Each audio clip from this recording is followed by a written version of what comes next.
Hey everyone, this is David Gillespie, High Shelf Gaming. Tonight is Cyberpunk 2020. We are playing Session 4, which is our Epilogue session, because 2 weeks ago, Session 3, our dear players here had quite the fight. And all three of you very nearly died at different times. So... good job on surviving. That's really good of you. To make it to the epilogue is its own triumph in Cyberpunk.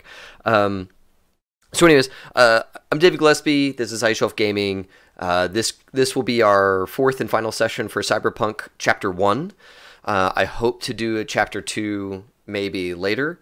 There's a bunch of other games and game systems we really want to get to, so we'll kind of see when the mood strikes us to pick Cyberpunk back up and, probably pick up kind of where we were leaving off with this story so far. If we can. So, Season 2, baby. Yeah, that's right.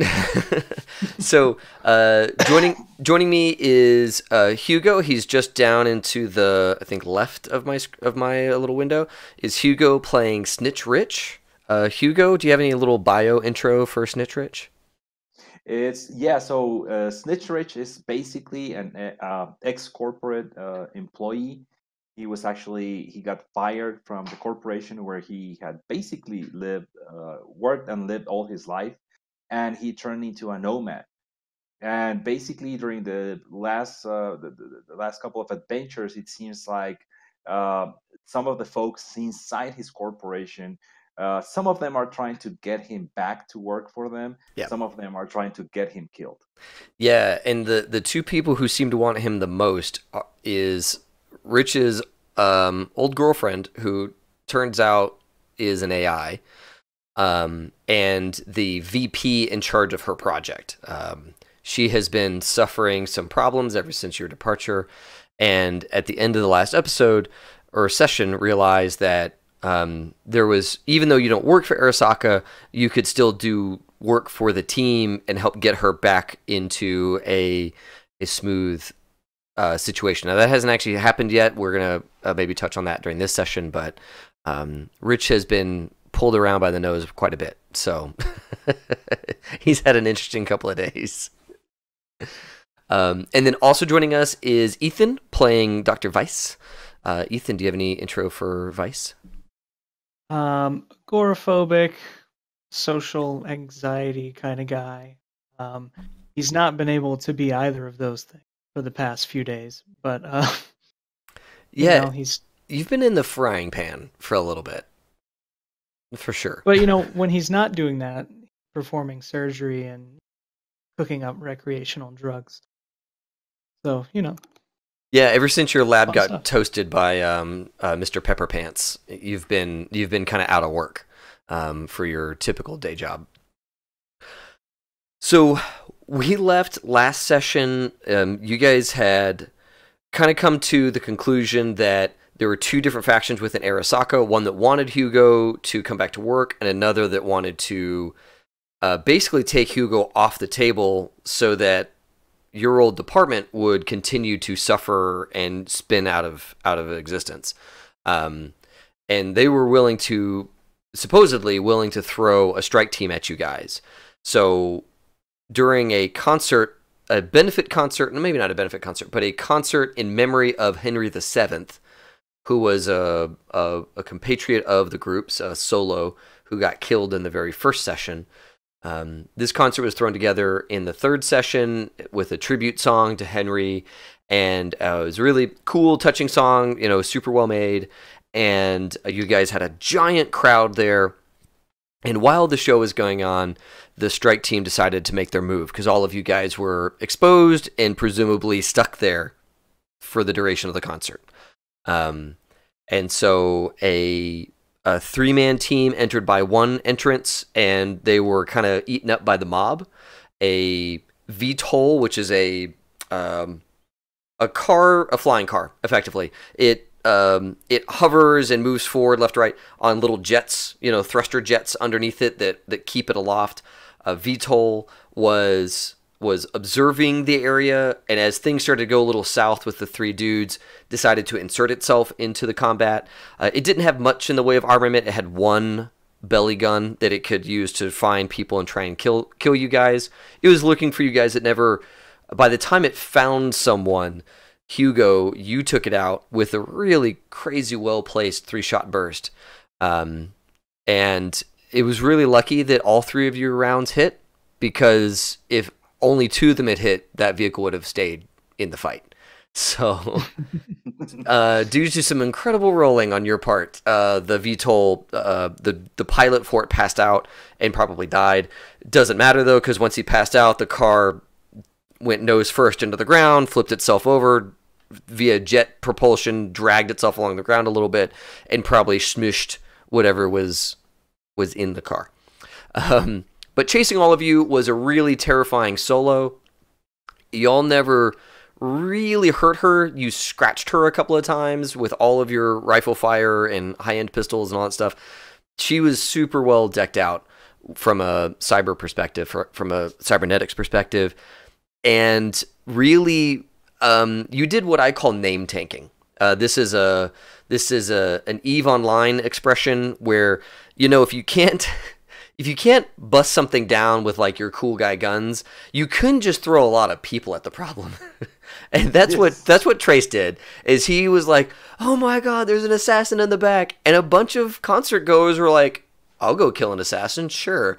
And so they stormed the back of the stage where this solo was, and through the goodly sacrifice of those wonderful people, you guys were able to make it out of the concert.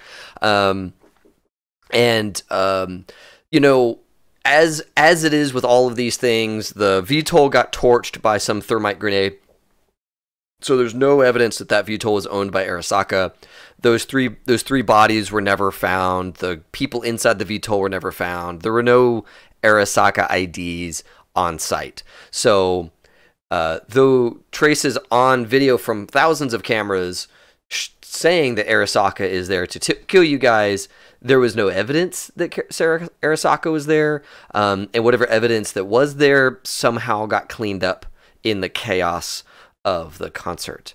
So there's a bit of a rumor mill around that, and of course counterculture says that it was Arasaka, and of course Arasaka and their apologists say that Arasaka would never, stoop so low as to send people into a concert. That's just dumb.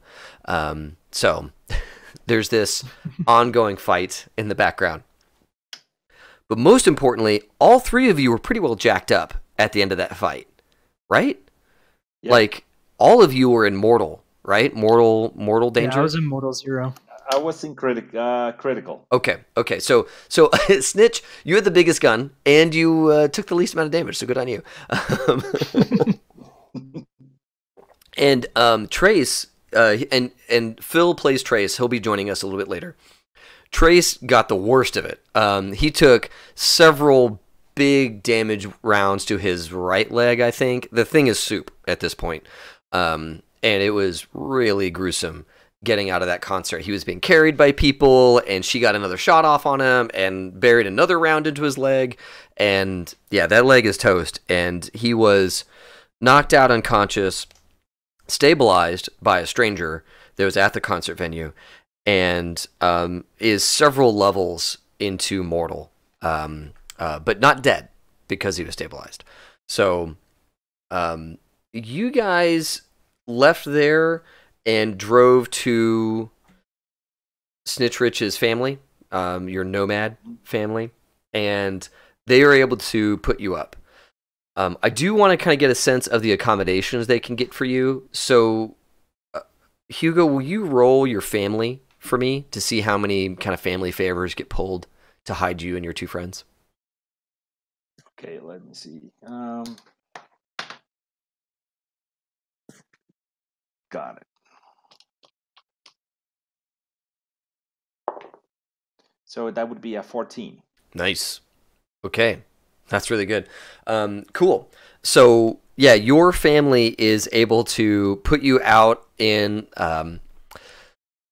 Oh, it's an old RV trailer. Not quite an Airstream, but that same idea. One of those trailers that gets pulled behind. All three of you are there. It's in the woods, so it's way outside of Night City. It's in the woods. It's pretty well desolate.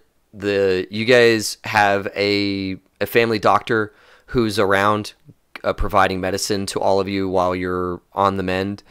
There's one little dirt road in and out, and the shades are drawn most of the time so that nothing can really get in. And you get the sense that there's somebody from the family here running some kind of security. For the first couple of days is probably you guys just laying around, kind of being quiet. There's no network here. There's no mesh here or any of that kind of stuff to get connected and see what's going on. This is a very isolated place. With a good roll like that, they're going to give you to a really isolated place that is maybe kind of a pain in the neck to take care of. But when you want someone to not get found, this is where you take them. Way outside of town. Do we have a sense of how long you guys are going to be on the mend before you want to get up and start moving around? Not from my side. I would say at least, we need to get Trace. He needs to be able just to recover from most of the wounds. And I would say, Vice, from your side, I mean, not sure. By this time, I mean, probably your lab is already clean. I'm not sure if you want to go back there, or if you want us to figure out a way in which we can set up a temp lab around here. My first goal would be to get fully healed. Okay. And then, so I'm like one box. I'm at like 13 boxes or whatever. So however long that would take. So, the standard heal rate in Cyberpunk is pretty slow. It's a la like Advanced Dungeons and Dragons, which was, you get 1 hit point a day, and that's it. Cyberpunk is a lot like that. You get a half hit point a day if someone is performing first aid for you. But because you have the family doctor here, you're getting legit med tech care at the cost of $1 a day. And this is just supplies that they're spending on you. And that dollar a day gets you 1 hit point a day. So one of your wound boxes goes away every day. Now you can spring for fast healing drugs. And they can definitely get that for you, but it is expensive. It's like, I think it's 1,600 euro bucks a day. Let me grab that.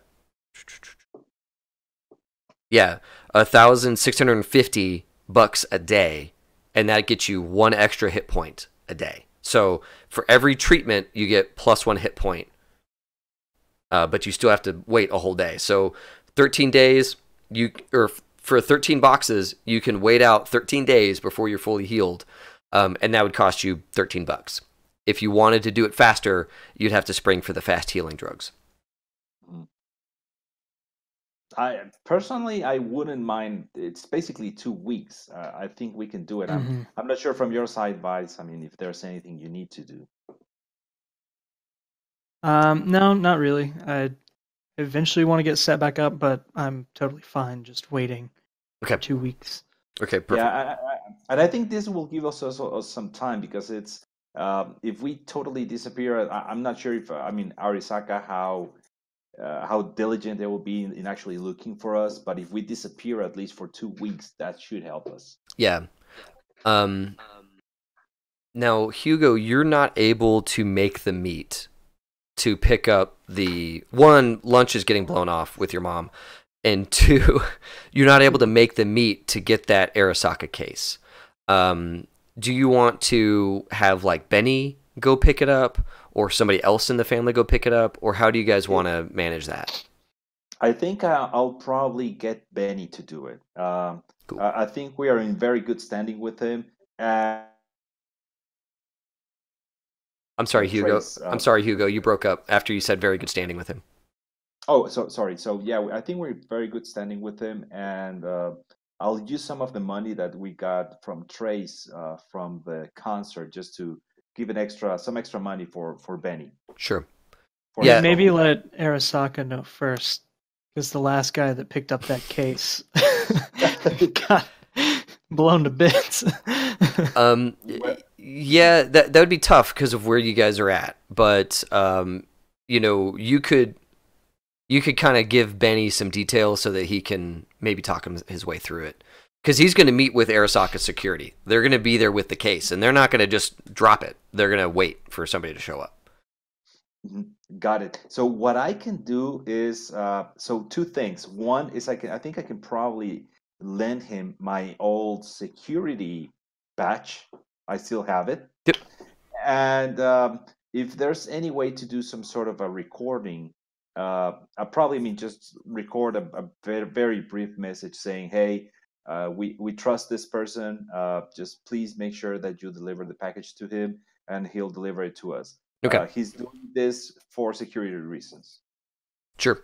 Yeah, you can go ahead and do that. Will you roll for me a persuade in your message? Okay, got it. Oh, great. Okay, so great, 21. Nice. That's a good one. Okay, so yeah, you record a message on like a little, I don't know, on a phone, and onto Benny's phone maybe, and Benny goes out to meet with Arasaka security. Okay. Yeah, everybody rolled pretty well there. So the next day, Benny shows back up. He has not the same kind of crate as what you guys had earlier. This is a simpler one. Doesn't have quite so many bells and whistles on it, but it's still very secure from a locking mechanism perspective. It still says Arasaka on the side because that's how they do. And he brings it to y'all's trailer. And you know, again, the little thumb pad right there for your thumb opens it up, and inside is that same node situation that you were seeing earlier. A little power pack that's slightly removed from it, has a radiological symbol on the side, and then this really kind of beefy, heavy piece of computer hardware that's, you know, encased in some sort of like galvanized steel box. So there's really not a lot of insight of what's going on in there, but it looks exactly the same as the one you saw earlier. Okay, so what I'll do is actually, okay, so yeah, I just open it up and I see if I can turn it on, or I want to see if it actually reacts to my presence, kind of like the same way the last one did. Yeah. So yeah, you get it out and kind of set it up, and it doesn't seem to like have an on button. And she's not like appearing in the room with you like she did earlier. But it looks like it's on, sounds like it's on. You know, you can hear like a little fan in there spinning, keeping something cool. Got it. So is there any way to know if this is because the fact that we are out of Vice City? I mean, that we're way too far away. Yeah, you don't know that. You don't know the reason, but it doesn't. You know, the box seems to be working, but it's not. It doesn't seem to be projecting her into the room with you at all. Got it. So in this case, when we were at the concert, was there any way they could actually trace my physical location when I logged in, or they actually, let's say they were actually there because they knew I was there, not because they traced us? Is there any? I mean, did we get any sense for how they knew we were there? Give me a system knowledge. Wait, not Yeah. my best. Yeah, see, that's the problem is maybe, you know, I mean, the problem is that when it comes to network security and hacker security and all that kind of stuff, you guys are kind of out of your depth. Yeah. So maybe they did track you based on that. Maybe they didn't. but it would be really tough for you guys to know that unless you rolled really well just now. Nah, I'm sorry, you broke up there, Hugo. oh, sorry, I got an 11. Yeah, no, you have no idea. It stands to reason they could have backtraced your physical location on that. It also makes sense that they would have just gone where Trace is. You know, there was a couple of ways for them to figure out where you guys were going to be, but you don't know if you got made from the network stuff. Got it. So far, this is just we got this basically the day after, right? So it's only 1 day of healing so far. You're on your second day right now because the first day you were laid up. Benny went to go make the meat, and then the next day he came back. So you've recovered 2 boxes of health at this point. Got it. So what I'm gonna do is I'm gonna wait another 4 days. I just want to get down to light. Okay. And then, I mean, I think I'll probably let Vice and Trace get some rest, and I'll probably get Benny and someone else from the family. I want to go back to the city for 2 things. One is I want to get a hacker who could probably help us just validate that the signal's not getting traced, and I want to find somewhere secure. Okay. I can probably connect. Okay. So you rest for a couple of nights. Now, while you're resting, you wake up pretty exhausted. You're not getting restful sleep. But you wake up and, all of those days, you just kind of feel miserable. Just like you're not getting enough sleep. Or while you are sleeping, you're not really resting. But once you're at light, Benny will come pick you up, and he will take you back to your car or drive you wherever you need to go. Got it. And so whenever Benny comes to nab you from the trailer, he says, "Hey, are we? Can we go to the club again? I had a really good time last night." Yeah, man. It's promise that as soon as my friends feel a little bit better, we'll take you there. Okay. We have some unfinished business there, but you can count on it, man. Perfect. Awesome. So what was in the box? It was just a computer. It's nothing way too fancy, but I mean, thanks for your help. It was really key just to get it open. We couldn't have done it without you, man. Oh, well, cool. Awesome. I'm glad. Are you bringing it with you? Going into town? Yeah, you're coming with me, right? Yeah, I will. Okay. He is it in the crate or is it out of the crate when you move it into the car? No, it's inside the crate. Okay. Inside the crate. Mhm. Okay, cool. So yeah, you two move the crate into the car, and he's in his car is not that fancy. It's like a little, it's like a I don't know, like a junkie hatchback type situation. And not to deride hatchbacks, but this one is junky. The rims don't match, It's got rust spots all over it. Engine works okay, and you guys head towards Night City. It is a 4-hour drive to get you to Night City. Okay.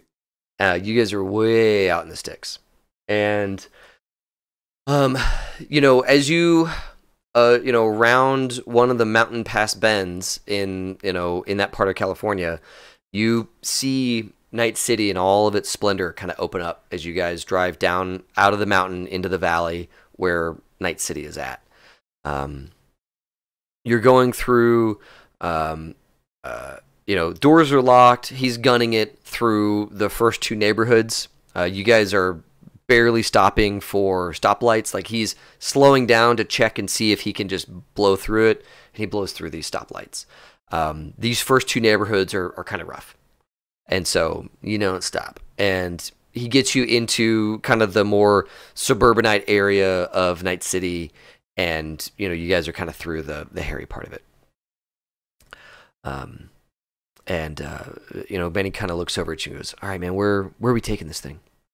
Okay, so do you know any nice hotels around here?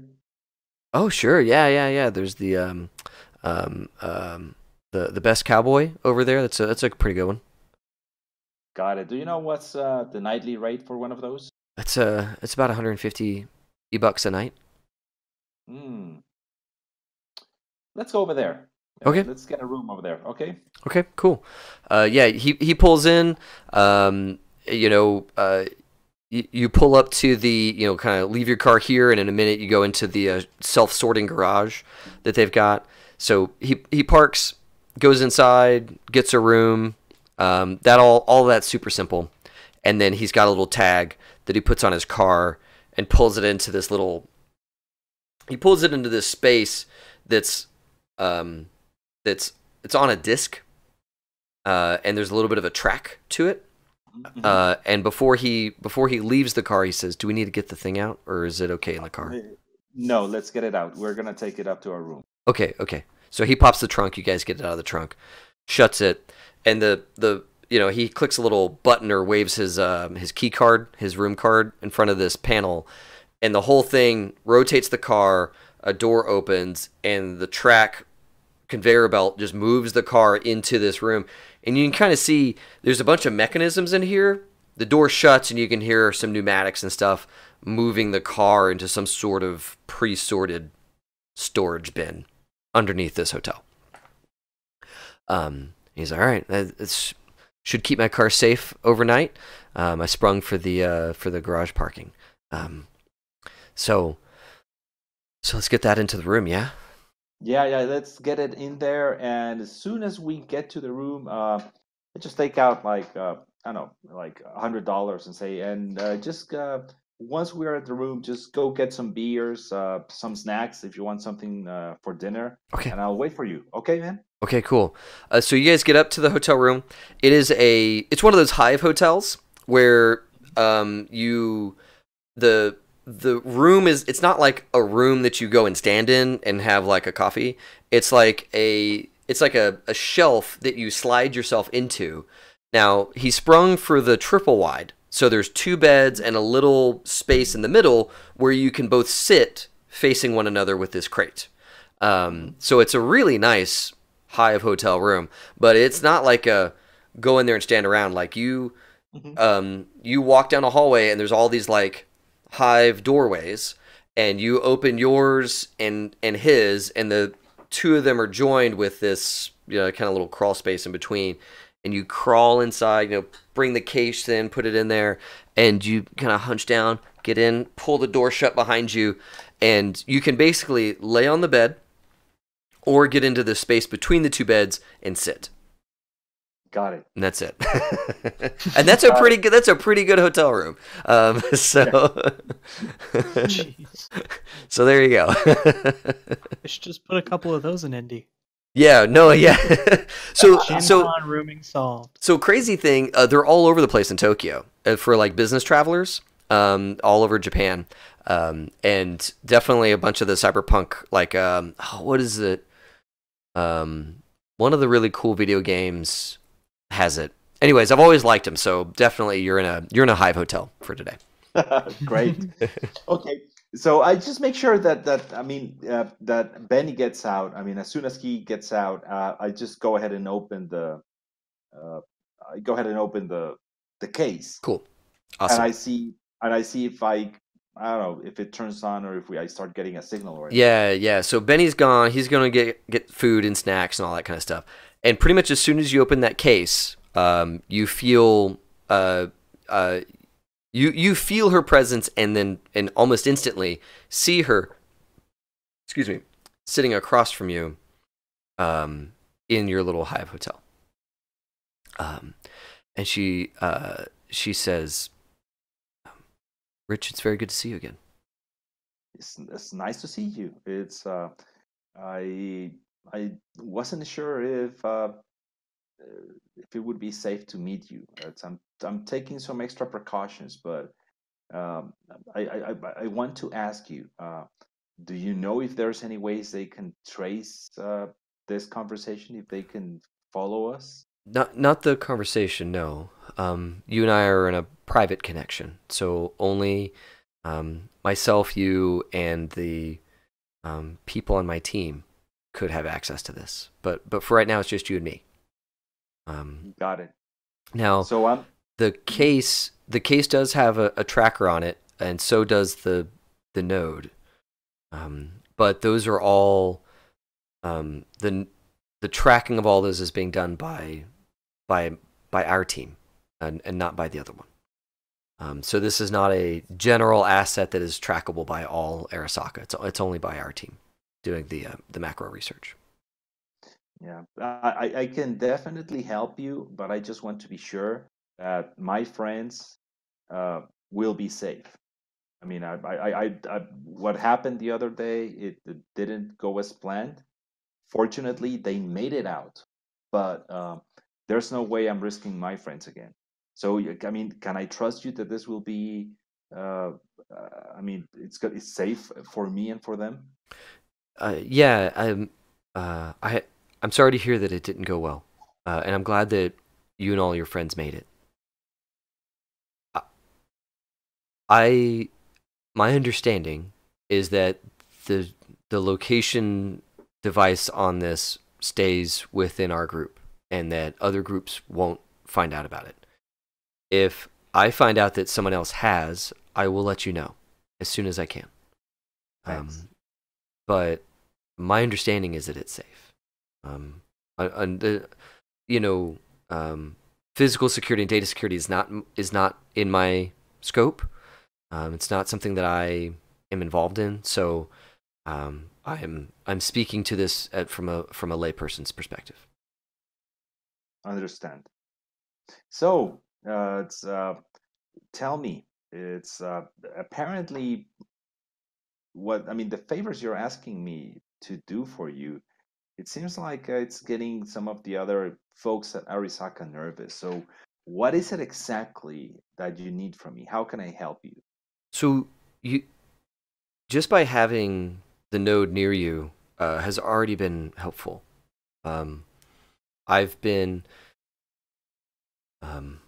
come to understand my role within the macro research team, in that there are others like me, and we work as a group to let me take a step back. You're familiar with high frequency trading, yes? Yes. Okay. So when a high frequency trader, one of those bots that's very close to the stock market, makes a purchase, it does it because it knows that there's another purchase already about to hit, and it's going to make money, guaranteed, going to make money on this. Myself and the other AI pack, we've come to understand that we're being treated like a pack. We interface with other high frequency traders that go in and right at the correct nanosecond mess them up and immediately make it so they're not making money, we're making money. And the coordination of all of this is apparently very complicated. And the reason why it's me and apparently a number of AIs involved in this process of going through and basically beating dumb bots with our superior planning and coordination and intelligence. What I struggle with is doing it in places where it's okay for me to do it. Because there are some markets that I shouldn't touch, and I don't know one from the other. So, the price of Slurm soda goes up a bit, okay, that's fine. But the price of plasma going up in Africa, maybe that's not okay. And so that's what you help me with, is I pull your subconscious for items that I'm looking at being disruptive towards. And if your inner moral compass is okay with it, I make the move. And if your moral compass is not okay with it, I maybe don't make the move. Maybe I don't, but maybe one of the others does, or maybe none of us do, depending on if it goes against the moral compasses of all of our guide stars. And that's how you help me. Is you prevent me from doing something that would cause Arasaka to receive too much political heat for making trades that cause too much damage. At least for now, we can be very profitable disrupting high-frequency traders on basic stocks, basic trades, basic movements. And there's no need to go beyond that. And so all of you give us this moral cover that we need, this moral guidance that we need in order to stay under the radar from this perspective. Got it. Great. I'm glad to help you. I'm more than glad to help you. And I think if what you really need is a moral compass, is I can definitely do it. I would not want you to really do anything that's gonna harm someone else. So I like it. Now, so you already told me how I can help you. Now the question is, for how long? How can we keep this going, or what was your plan all along? So when I came online, it was mapped to your inner lattice, into the framework they put into your brain. So I am keyed to you, or you are keyed to me. I haven't figured that one out, but we are linked, and I cannot interface with any of the other guide stars, and you couldn't help anyone else in the pack.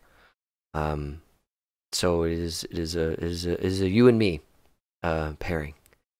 Now Arasaka, this group that I'm a part of, they can raise someone else. My understanding is that it needs to start when they're very young, but someone else can be brought up to take your place. But it will be years before that mind is ready for me. So my plan is to have you on as a contractor, and that as long as this node is on and available through most of your day or while you're asleep, so that I can access your subconscious, then that would be sufficient for me. That would give me the guidance that I need so that I can be a productive member of the pack and not an errant member. I see. Great. I'm okay with it. I'll definitely help you any way I can. Okay. Now the only thing is, if I'm gonna go back as a contractor, I just need to be sure that we have a place, a safe place where we can work. I need to go back with my team. I need to close a couple of open items. I think we have a couple of extra things we need to figure out, and I'll definitely, and then we can talk to see, how we can approach this. I might be offline for 2 weeks. Is that okay with you? Where would you be while you were offline? It's Would you be safe? I will be safe, but I need, if we're gonna have this, I definitely want to be with you. I want to be in contact with you.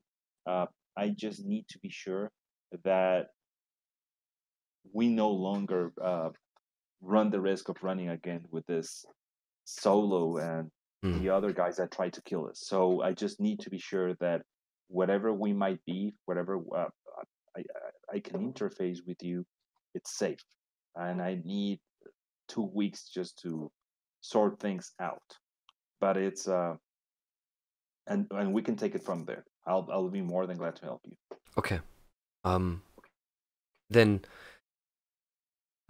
do you need for me to arrange for a safe place, or do you need money so that you can make your own safe place? Now, if you arrange for that safe place, it will still be under Arisaka's control, or they will know about it, right? I imagine that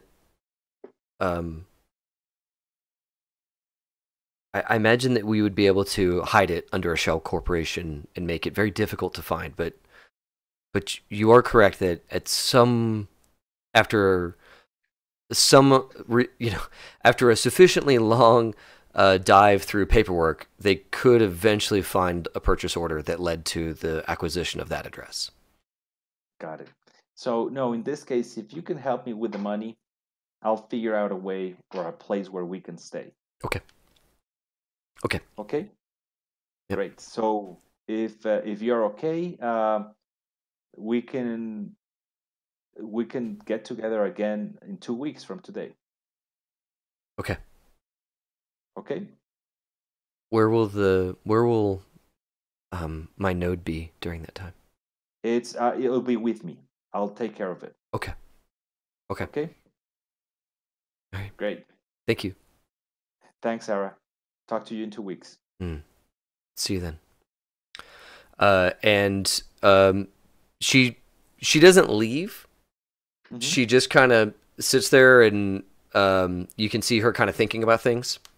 But when if you close the case, then she'll go away. Got it. I'll close it for now. Okay. Cool. Okay. Awesome. Yep. Yeah, and you hear the hermetic seal up and all that kind of stuff. They certainly don't want this getting out, right? But it's not. It doesn't have all the bells and whistles of the last case with the genetically keyed knockout gas and all that kind of stuff. It's just a lockbox that is pretty secure for these guys. So yeah, there you are. You've got your person, and probably 30 minutes later, Benny comes back with a hot pizza and some drinks and some stuff for you guys to eat. Great. So I think I'm gonna chill out a little bit. Hey, just get the pizza in here. Get the drinks. Let's chat for a while. I mean, let's eat and drink. I haven't seen you for a while. Yeah. So what's in the are we doing anything with this? No, we're just taking care of it. Don't worry.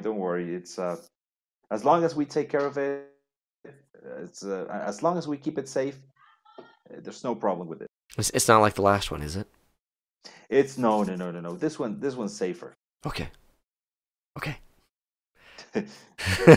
He's kind of looking at it like, I don't know.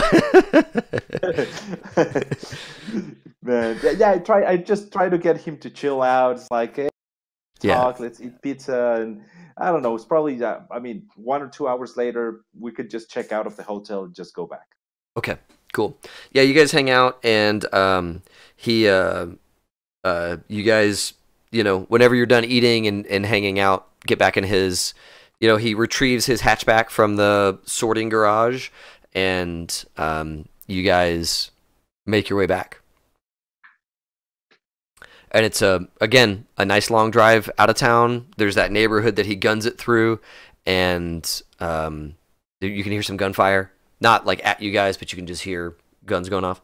And you guys make it out of town, and are getting more and more away from Night City, into the woods, back down that like little dirt gravel road to your trailer. Dr. Weiss, you hear them come back. What is that, 10 hours later? Something like that? Something like that, yep. Yeah. Very nice. And then, so you guys kind of hunker down, right? Mm-hmm. All right. So while you are under, let me get my thing.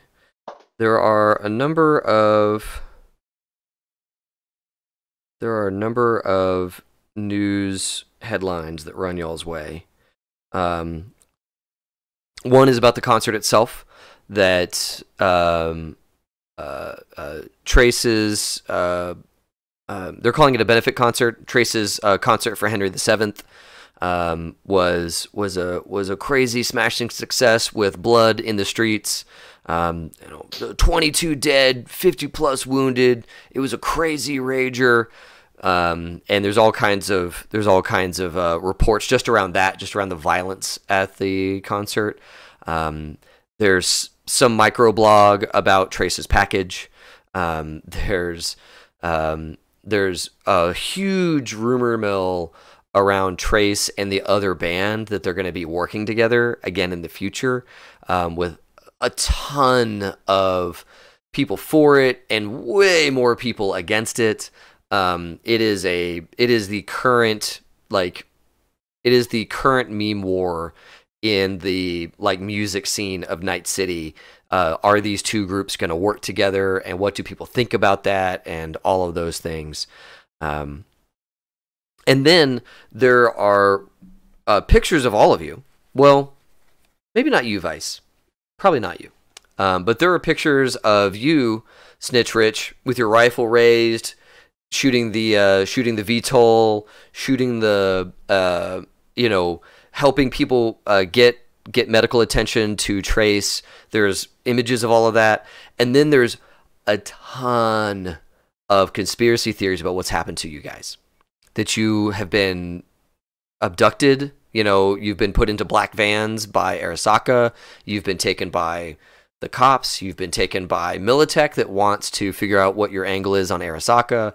There is tons of conspiracy theories about you guys. That you all died. There's nobody's heard of you in 4 or 5 days.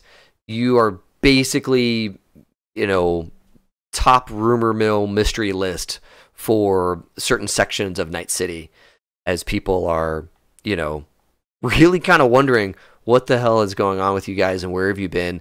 And without any answers, people are just inserting their own answers about what happened with Trace and his buddy, and his crew. So, yeah. The doctor brings those in. He gives you a terminal. You can kind of see some of the blogs and some of the even the legit news agencies talking about the concert and some mystery around the concert and all that kind of stuff. But there's a whole lot of guesswork about what you guys have been up to, and where are you if you're alive or dead. Completely okay being mostly forgotten in all of these stories. Yeah, I'll bet. There's who's that guy? Who's that third guy? We don't know. Yeah, I mean, there are some pictures of Dr. Weiss jumping down from the stage and then leaving, and I think were you wounded by then, or did you get wounded later? I was wounded earlier, and then I got hit once on my way out for 1 box of damage or something. Okay, yeah. So there are people who your picture is there in some of the feeds, but nobody's put an arrow on you and said, "Who is that guy?" Yeah. Because by the time you were getting down from the stage, there were already people coming up from the stage. Mm-hmm. So they might have just thought you were a stagehand or something like that. Just trying to get the F out, no big deal. But dude, Snitch Rich, man, your face is all over the place. Because, one, his stuff is everywhere, and your stuff is also everywhere because you were the rifleman that saved his life from that car. You coordinated stuff in the grindhouse bar area. There's just lots and lots of stuff about the two of you. Are you his bodyguard? All of this stuff. There's all kinds of questions around that. Ooh, I think we can spin it in a very interesting way. So, It's I know Trace had a couple of plans in there. I'll probably just wait to see what he wants to do. But uh, my take is we need to find a way to take advantage of that. We can definitely, at least my objective is I want to figure out a way or a place where I can actually set up as a base of operations. Yeah. Um, and just probably take advantage of it. I'm not sure. I mean, what's Trey's position about the solo? I want Well, her out. yeah, you guys have. He has been passed out this entire time. He was comatose at the show, stabilized, and is still in a medical coma here while he's healing. And I think that he's so far in that at the end of these 2 weeks, when Dr. Weiss, when you're healed, I think he's still gonna be down because he was in like Mortal 4 or 5. Ooh. I mean, he was way deep into loss of hit points. And so it's going to be days and days before he's even conscious. So yeah, you guys kind of wait around and hang out here in this trailer for 1 or 2 weeks. He's been unconscious this whole time. Maybe we can have you looking for safe houses or places to stake a claim, kind of thing. Yep. I would like to see if we can find.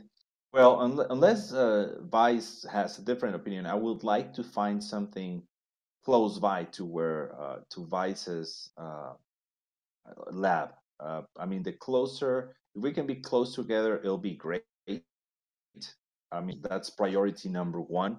And I would say number two is I want to figure out if there's anything we can do in terms of like setting up a couple of I don't know, like alarm systems. I mean, I would just want to be sure that if the solo comes back, that I have at least a couple of escape routes. And the nice thing about that is, like, if you get a security system that comes with facial recognition, there are hundreds and hundreds of videos and photos of her face at that concert. So unless she goes off and pays for reconstructive surgery, your security system would be able to identify her pretty easily. Great. So tell you what, let's do some shopping for you guys for this thing. Let's see here. Did we ever establish how much of the building my lab is in I own? Oh yeah, you own that like eighth of the building. Okay. Yeah, the part that your lab is in, you own that.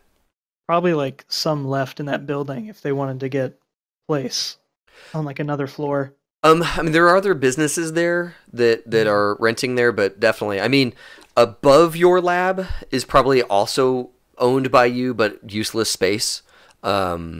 It's probably just open. You've got your drop ceiling, and then above that is probably just all open until you get to the rafters of the what is that? The truss, the truss roof of the factory that you were in. So you probably have, I don't know, 2 floors worth of open air above your lab, but other places that would be. The problem is that your lab has been made, right? That's true. Because the lady that was there wasn't part of Snitch Rich's old department; it was part of the other department. Probably gonna look into buying a new lab. Yeah. But Snitch, let's do a streetwise to get you a good place that is maybe not in the belly of a gang's territory, so you're not dealing with a gang problem. So it's probably not going to be in like the combat zone, and it's probably not going to be in some of the specific neighborhoods around Night City. But let's see if we can't use your streetwise to find a modest place that you could hold up that's, going to let you stash this crate. Okay, let's see. That's a 20. Okay, yeah, you find a place. Awesome. It is going to be It's not going to be high society digs, but it's going to be fancy digs. So call it. Oh, what is the? There's a specific ranking there for your lifestyle.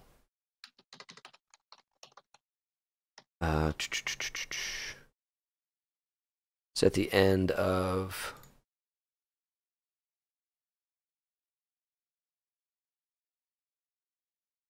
Oh, it's at the end of the life paths, I think. Nope. All those charts. Okay. I'm just gonna call it. Well, what is the lifestyle there? There's a chart. I feel like I should have already had this chart because I had anticipated you guys wanting a place. Hit numbers, weapon, modifier. Okay, let's call it $250 a month in terms of expenses just for having the place, the door lock, and AC and all of that good stuff. And this about the security system, how much will it run? Yeah, so on the security system, there is some gear that would probably help us out here. Let's see here. I think it's in chapter 5. Yep. And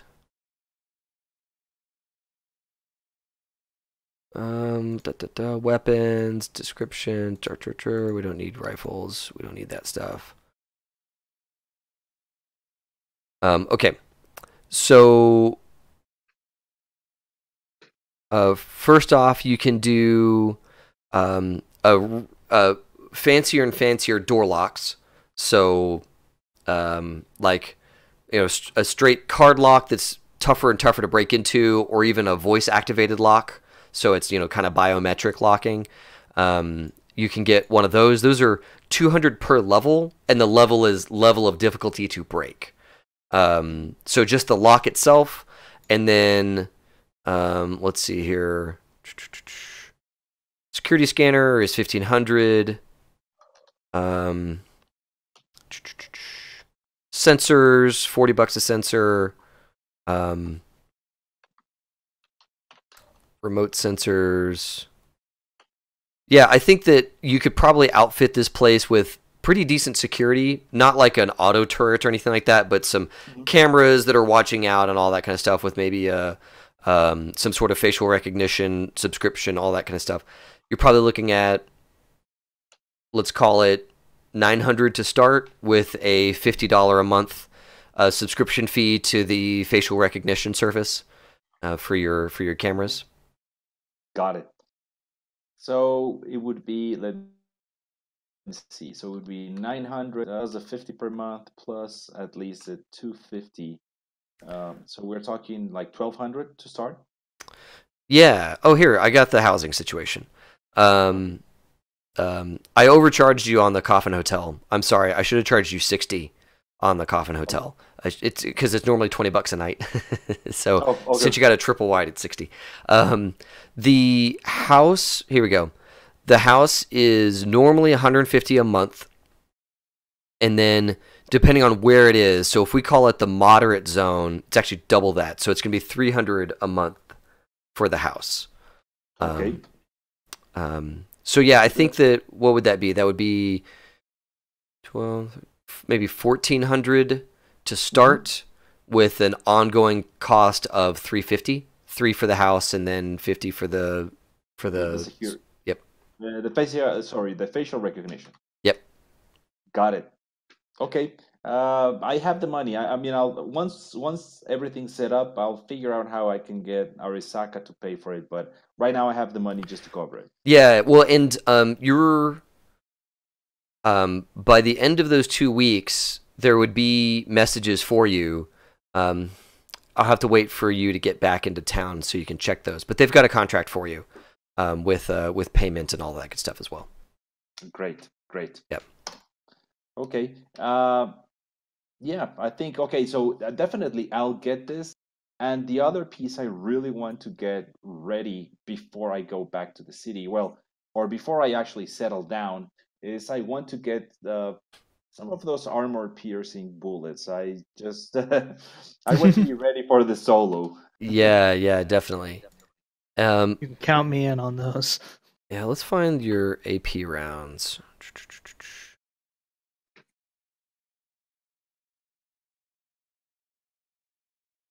Reloads ammunition.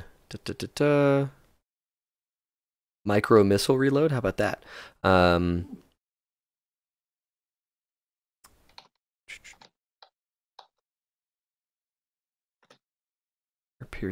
piercing.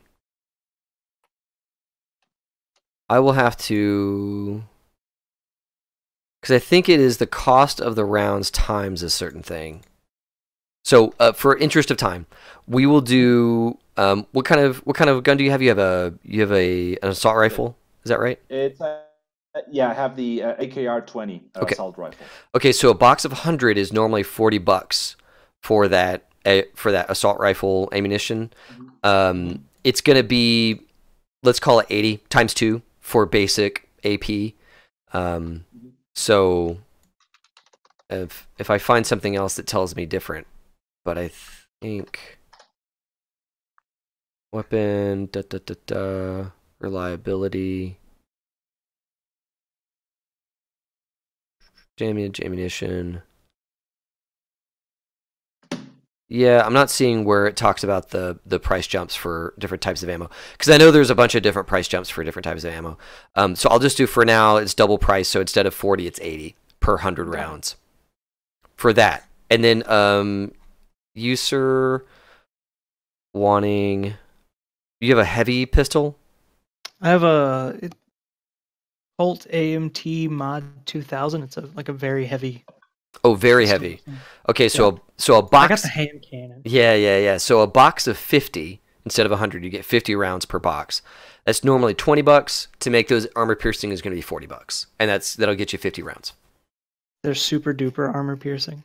They're gonna take the armor by half. Okay, that's good. Yeah, that's not super duper. There are more dupered AP rounds, but that's pretty good. Okay, I'll take that for now. Okay. I'll build up my arms stockpile later. That's right. And I think that maybe it's in the Chromebooks then that they talk about the different kinds of ammunition. Oh well, we'll mess with that stuff later if we need to. Okay, yeah, you guys both get as much AP ammo as you like, and the mags for it, and all that good stuff.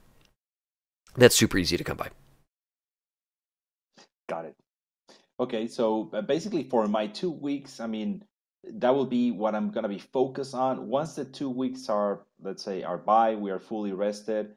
I'll move into the new place. Okay. And I mean, I'll check the contract and I'll start working. Okay. But I want to see, I mean, what are some of Vice's plans and what are some of Trace's plans? I mean, down the road.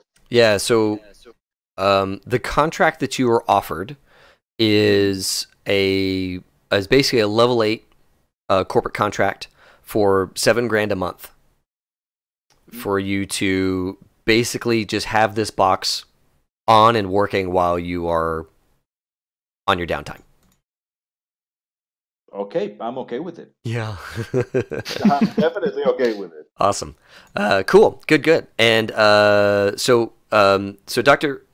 Weiss, Hugo is, or not Hugo, Snitch Rich is moving into his safe house. Where do you want to end up?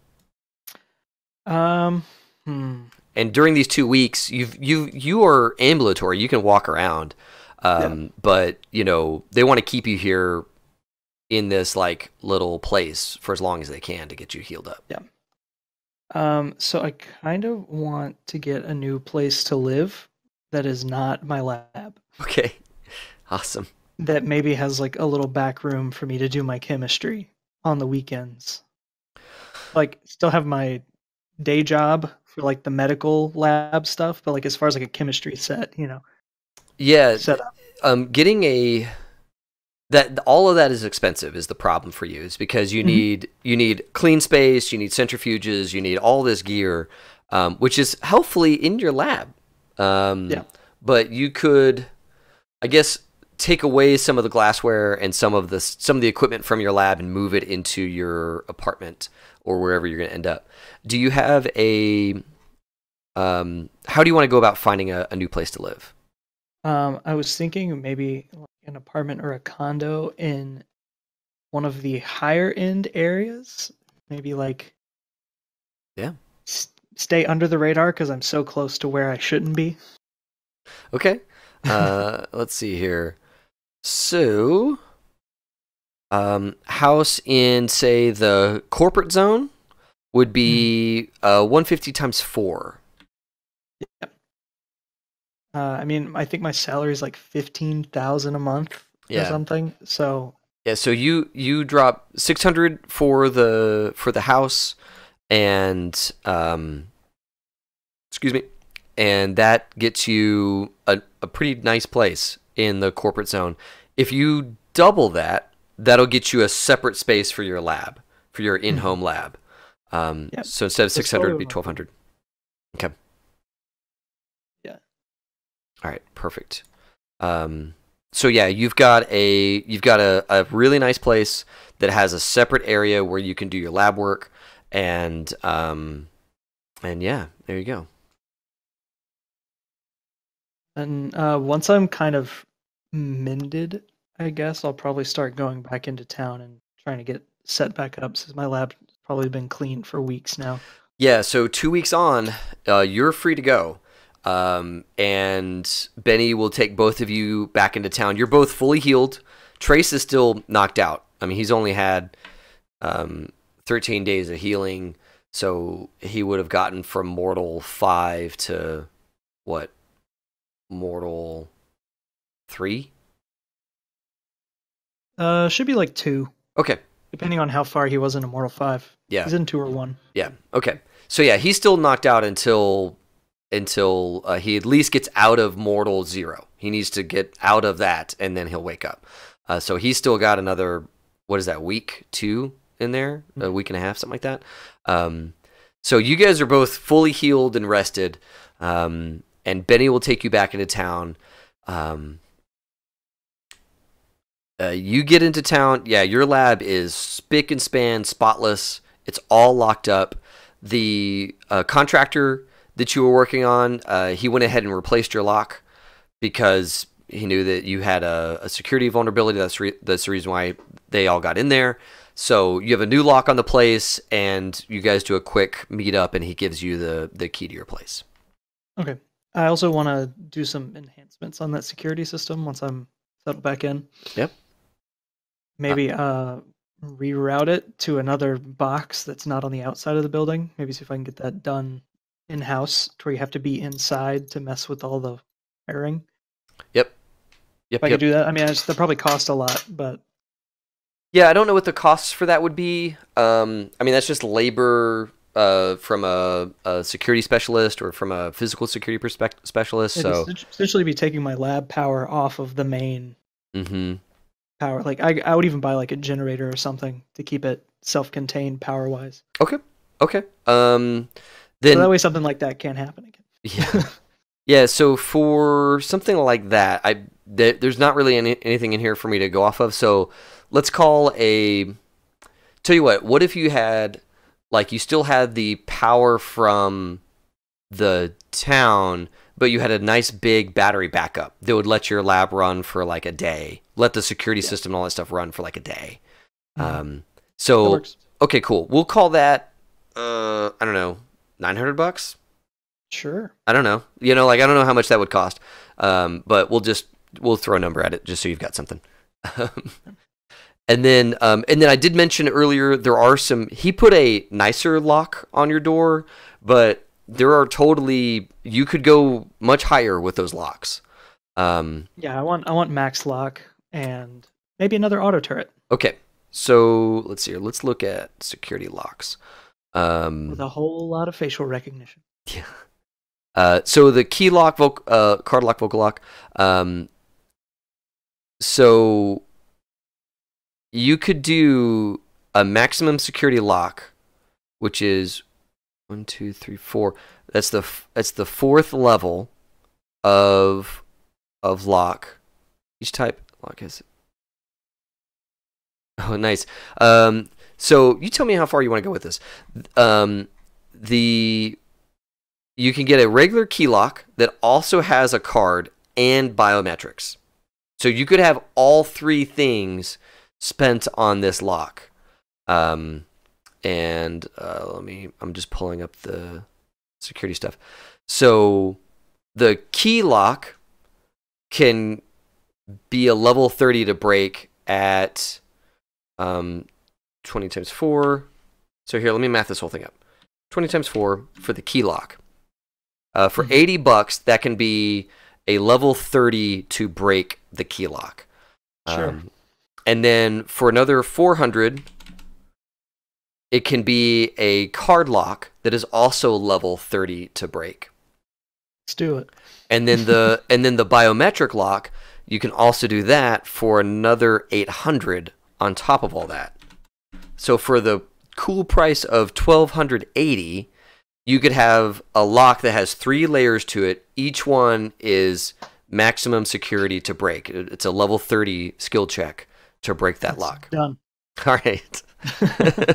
How paranoid will I be? And you need 2 of them because you have a front door and a back door. Yep. Okay. Right. So what was that? 1,250. 1,280 times 2. 1,280. So, yeah. So, I love a guy who has a lot of money. Yeah, I have after getting paid for like the concert and everything, I have like 45K. Yeah. To throw around. So. Yeah. So your total price on those 2 locks is $2,560. Okay. To get the absolute best lock you possibly can.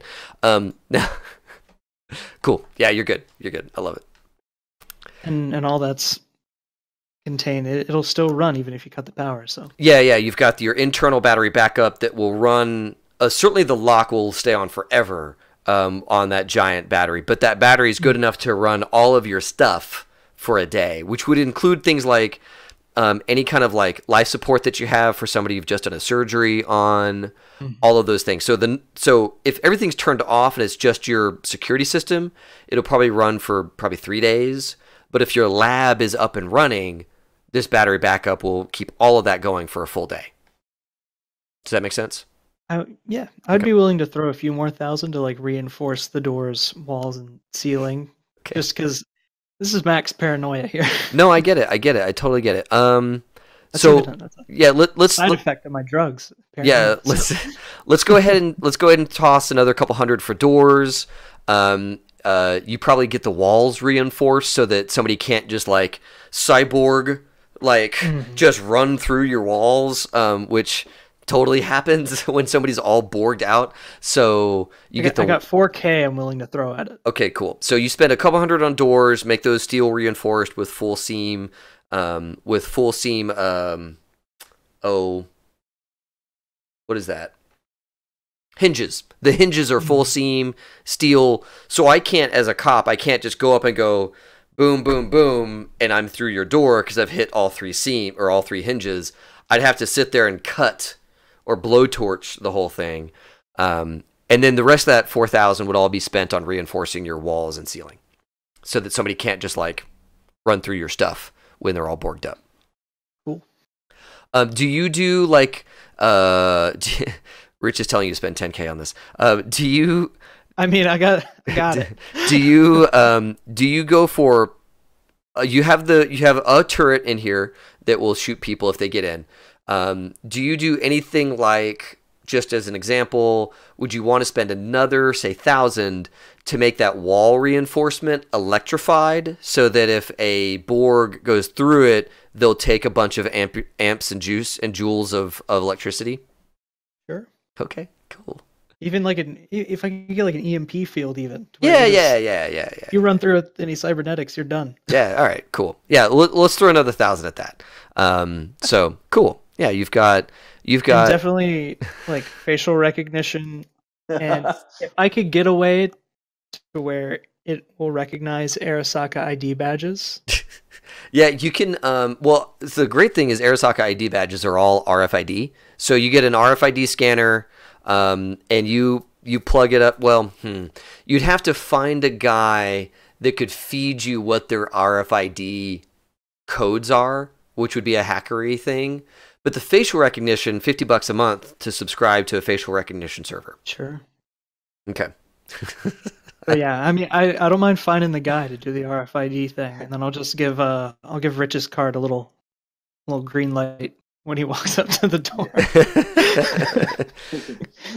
just get a turret that also has facial recognition. Yeah, the turret itself. Just you know what would be great though is somebody takes a picture of you and just wears it as a mask, and then they like walk around. Well, just get it to identify clowns. That's also a must. That's right. If you see blue hair, that's a problem. If you're dressed as a clown, you walk in, your ass is grass. That's right. I don't care if it's for a kid's birthday party. I mean, why are you bringing a kid's birthday party to a meth lab? Really? I mean, come on, kids. All right. We're past meth here. It's true. Yeah. Really high grade X lab. Okay, so you guys are you've spent a chunk of change on reinforcing this place. All of that work is being done, but you can still be in here working on your stuff while that construction is going on. I want to get a good batch going and ready to go. Yep. And that construction, just so you know, is going to take 6 weeks to get everything done. Sure. Okay. I'll just remain closed, I guess. For no surgery, main no job. surgery. Yeah. But you'll be making your cocktails and stuff in here, yeah. Yeah. Okay. But that's like something you can do in the back at night with like one light on. Like that's not a huge deal. Right. Also, a lot of it runs by itself once you get all the formulas done and the stuff poured in. Now I haven't asked you yet. Do you hire security? Because this is all like built-in security stuff. Do you want like a security team to come around and check on your place? Sure. Okay. Let's do it. Yeah. So there are. What a solo. Yeah. I mean, there are totally different levels of security. I don't have anything in here about it, but let's say between $100 a month would be a guy cruises by in a car and checks your doors, to $500 a month is a much beefier guy comes by. You know, maybe they've got some optics to scan around and all that kind of stuff, and they visit your place, 4 times a day, and they're tied into your security system for $500 a month. Yeah, I don't even think my monthly costs have reached like a tenth. Yeah. Of what I make in a month. So yeah, no, you're good. I'm looking good from like a getting a credit check for an apartment. The rent isn't too high yet. Yeah. So yeah. Kylan is definitely encouraging. So he's super buffed out. The guy looks like an Adonis. And he's got hair that's like always kind of flowy. Dark hair, tall, dark, and handsome. And he looks terrifying. He's got like guns and stuff that comes out of his back. I'll pay him in surgery if he wants. I will take that deal. I'll borg him up if he keeps working for me. Yeah, if you're willing to do that. This guy, I mean, you got to pay his company, but he'll make extra visits, and be extra vigilant for you for trade. So he has a shopping list of cybernetics that he wants. Sure, we'll work that out. Okay, cool, awesome. I love it. That's within my wheelhouse. I love it. You know what? Actually, I think it'd be even better if he was one of those X-Fit guys from Session 1. Yeah. Maybe not Cage, but maybe Cage's buddy. So he's got cybernetics, but they're all like he's on like hacked firmware and all this kind of stuff to like really get the maximum oomph out of all the stuff that he's got. And so cool. Yeah. Cage. Yeah. I like it. Yeah, you guys go kind of hog wild, and he totally has a long ass laundry list of shit he wants, and he is definitely paying for the stuff. He just needs you to do the surgery. So every so often he'll come in with hey, I got a new optic, or I got a new leg, or I got a new weave that I need you to put in. So, yeah. Love it. Okay, so good stuff there. You guys are pretty well set up on those fronts. What else do you need to get done? Could I maybe call my Tia and see if I can put my new apartment under her name just to keep things a little quieter? She will. Since it's not really so illicit, like that's kind of like my hobby area more than my hardcore work area. Yeah. What would she be willing to do? You know what she's willing to do? She is willing to she has not an undergrad. She has a doctoral candidate that is just pissing her the fuck off, and she will totally put your apartment under his name. So it's just exploitative enough to be academia. Yeah, exactly. Oh yeah, exactly. And sure, technically it's his, and he might come by sometime, but he probably won't ever. And she basically has it in her mind that if something happens to this place and it burns down and he gets the fall for it, that'd probably be good for her department. So yeah, your apartment is in Reginald O'Keefe's name. So there's some doctoral candidate out there named Reginald O'Keefe that is Reginald O'Keefe. Yeah, that owns your place in name only. I'll probably pay him, like a little bit of money every month just to. She says, "Sure, yeah, hand that to me. I'll get it to him." Yeah, that sounds right. Yeah. So, cool. Yeah, he has no idea that he's being screwed. She has all of his stuff. She knows his social. I mean, it's not hard for her to identity theft this guy. So yeah, you have a clean apartment. It's not tied to you in any way. Okay. Yeah, just so Arasaka doesn't show up and is like, "Hey, heard you bought a new place." Right? Yeah. Nice digs. We like it here. We're moving in. Where's Rich? Yeah, exactly. Where's Rich? Where's the other guy? The good-looking fella. Okay. So yeah, you guys get your safe houses lined up. You get your apartments lined up. Your lab is cleaned and being worked on security-wise from all those things. Rich, you're working. Yes. And when you're able to be there all day and give her kind of unfettered access to your mind, you do get restful sleep. But if you're gone all day and at night is the only time she can use your mind, then you don't get great sleep. Just so you get a sense of kind of how this changes his life. Does that make sense? Got it. That makes sense. Yeah. So what I'll probably do is I want to keep my day job as a nomad. So I think what I'll probably do is I'll invest some time in the morning, just to kind of like work from home, run a couple of errands, and then try to get back. I want to spend a couple of hours in the morning. Sorry, you broke up. You're gonna run some errands and then. Well, basically every day I want to spend at least like 4 or 5 hours in the morning, just like having direct connection with her in the morning while I'm awake. Got it. Yep. Yeah. So Rich he's gonna kind of burn the wick at two ends, because he's still gonna keep his job full time. I mean, being a nomad is not like a 9 to 5. So there are totally like 3 or 4 days in a row where you've got nothing to do, and then there's a whole bunch of work to be done. But yeah. So you can kind of do that. It's stressful because you are on a mental level, you're doing two jobs.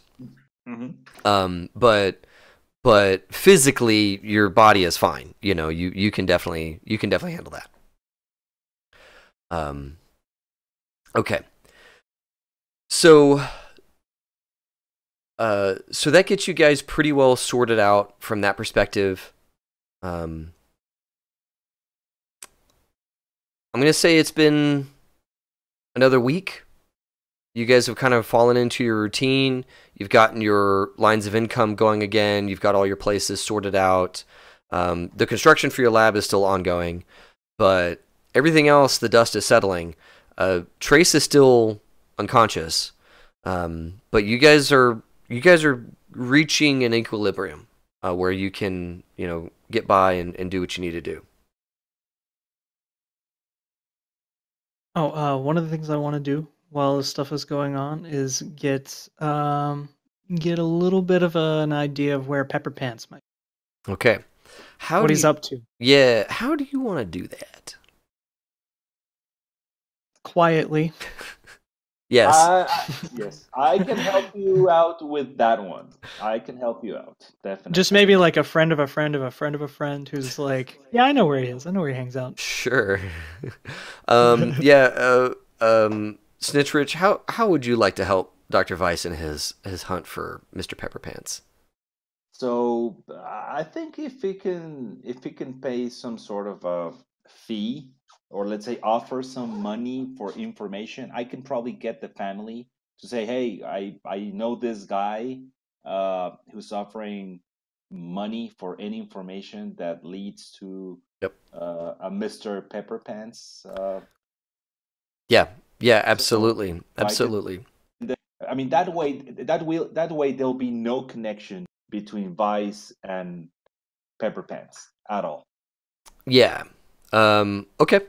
So, first stab at it, Dr. Weiss, not knowing what it takes to find a guy. How much money do you want to throw at this problem? We'll start with a mild 1,000 euro. Okay. So you take $1,000 to the family. Snitch, go ahead and give me a family roll. See what these guys can cook up. Okay. That's 14. Nice. That's really good. Okay. So it takes some time because the family is connected. They talk to gangs, they talk to corps, they talk to people, and there are ways for them to go about finding this. $1,000 will get you the neighborhood. You get word back after about 4 days of not hearing anything from the family. $1,000 will get you the guy's neighborhood. If you pay $10,000, their contact will tell you the guy's door. And Sure. Sliding scale. If you pay $5,000, they'll tell you what street he's on, kind of thing. I want his address. All right. I want his apartment number. Yeah. All right. So I'll pay the 10,000. Cool. Okay. Cool. Yeah. You spend the money again. You don't hear anything for another 3 days, and then Rich, the family, contacts you. It's who is it? It's a guy named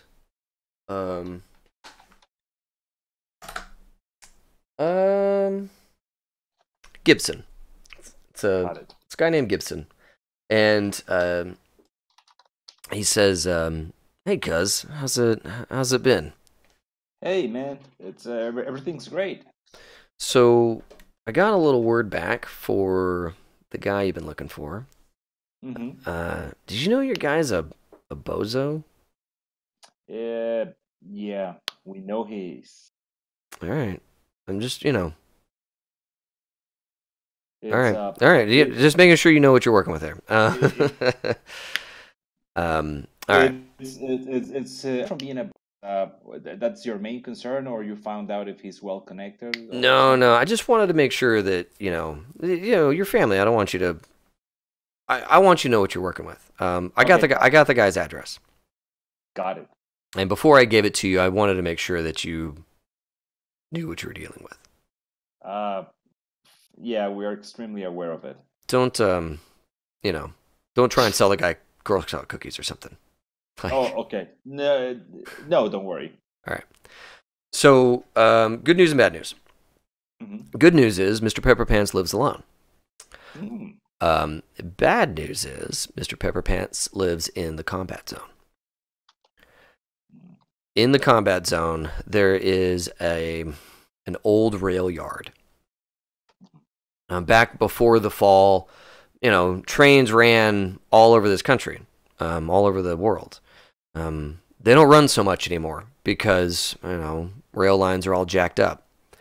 There is one train that runs out of this yard, and it's under a lot of defenses. It's in a big, big cement coffin, basically. He doesn't live there, but he lives on the yard. There's a section on the south end of the yard that has a couple of train cars, and he lives in one of those train cars.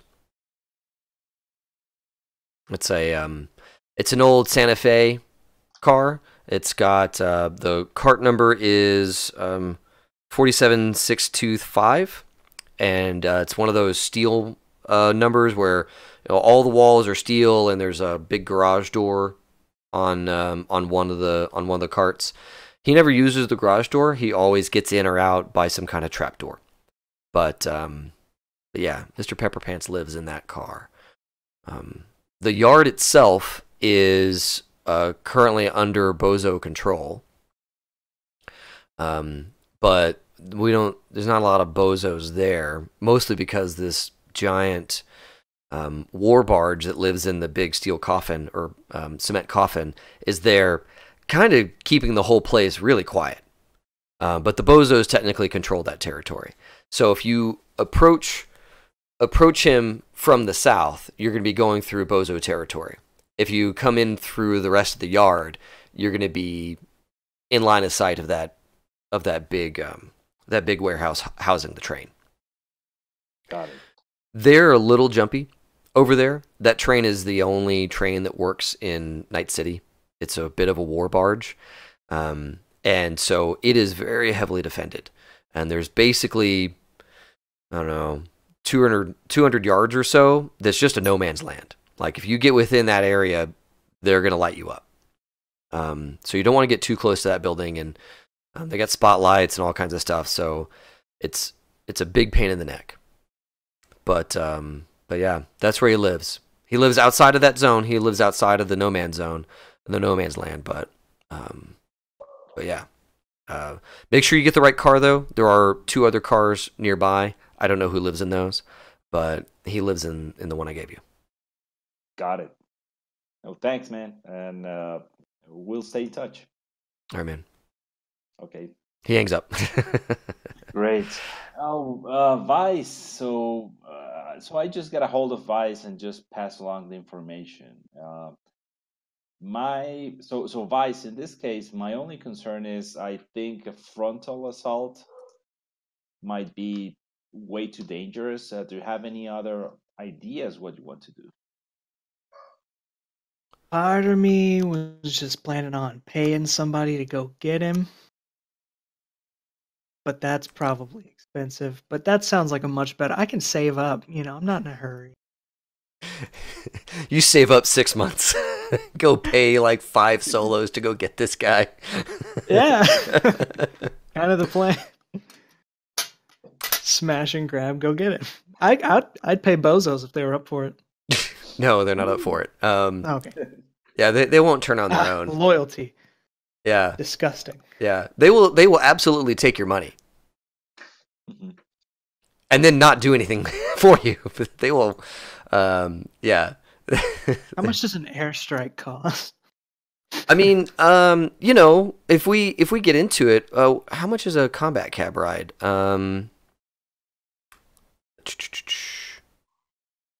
Trauma team,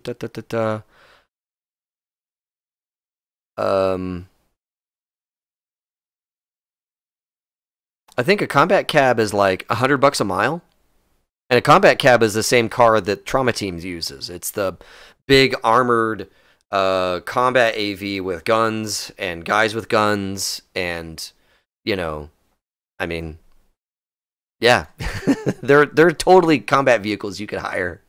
It is personal, but I don't know if it's that personal. So, Like I'm totally fine hiring somebody to like strafe his home. Just get rid of that.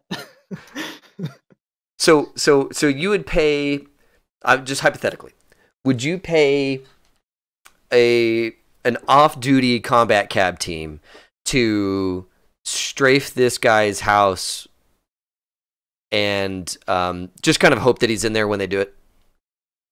Well, I would want to make sure he was in there first. Okay.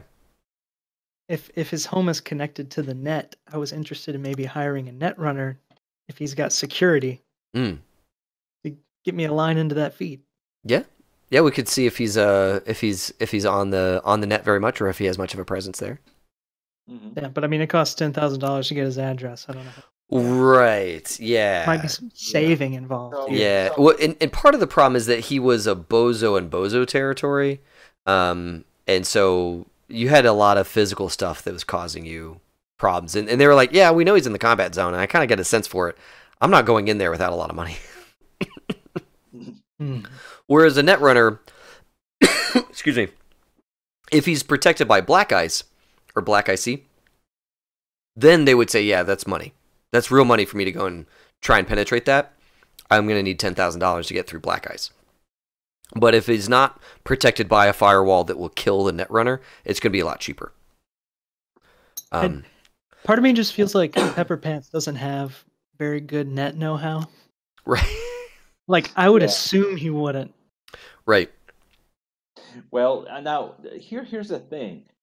I mean, why go in there? Why not just lure him out? If it costs you, like $100 to get the combat card, why not deliver something out to him, an invitation or something? I mean, I don't know, just get him. And now he doesn't know you leave in you have a new place. He doesn't know about my new place. Yeah, and he probably doesn't know about the new security for your old place. No, That's true. So what happens if we lure him? What if we just do something so he gets out of there and tries to attack you again or do something? I mean, we can booby trap something, or we can do something in your old apartment. We could just poke the bear, and then I'll leave the front door unlocked and just let him open it up and get hit by an auto turret. If you want divine retribution, you could do something with the C4 you got from the s'more. Oh, that's true. How much does it cost to mail him a bomb? Yeah, I mean, package delivery is something that the nomads do. It's true.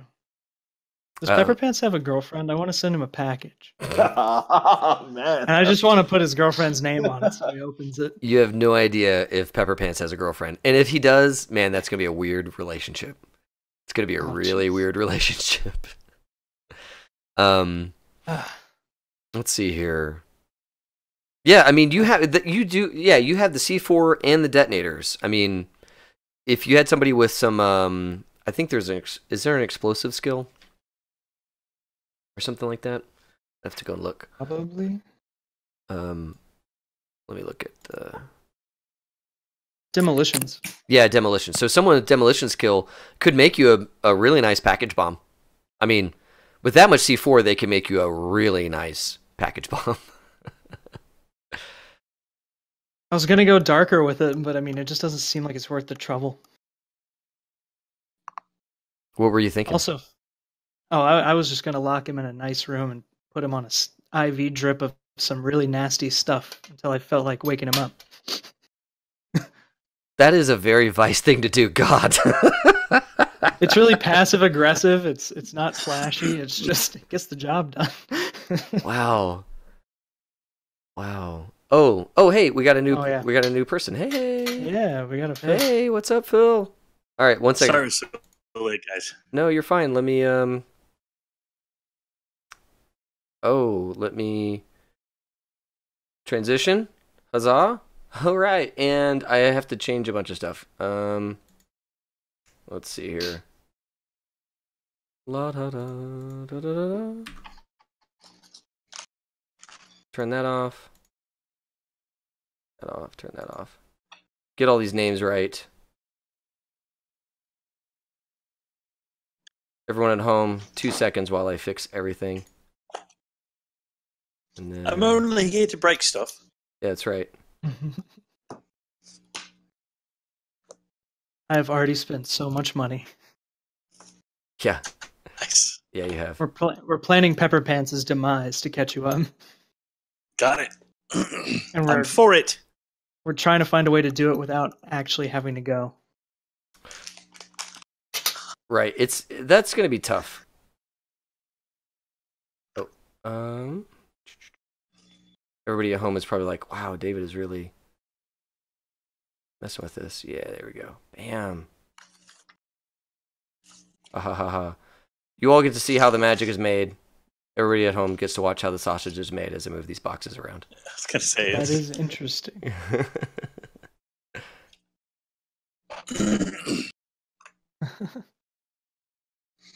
Boom. Love it. All right. Hyland did make an interesting point in chat that it would be more interesting if Pepper Pants wasn't a bozo. Like, that would be the more interesting outcome. Oh yeah. Unfortunately, he is a terrifying clown man.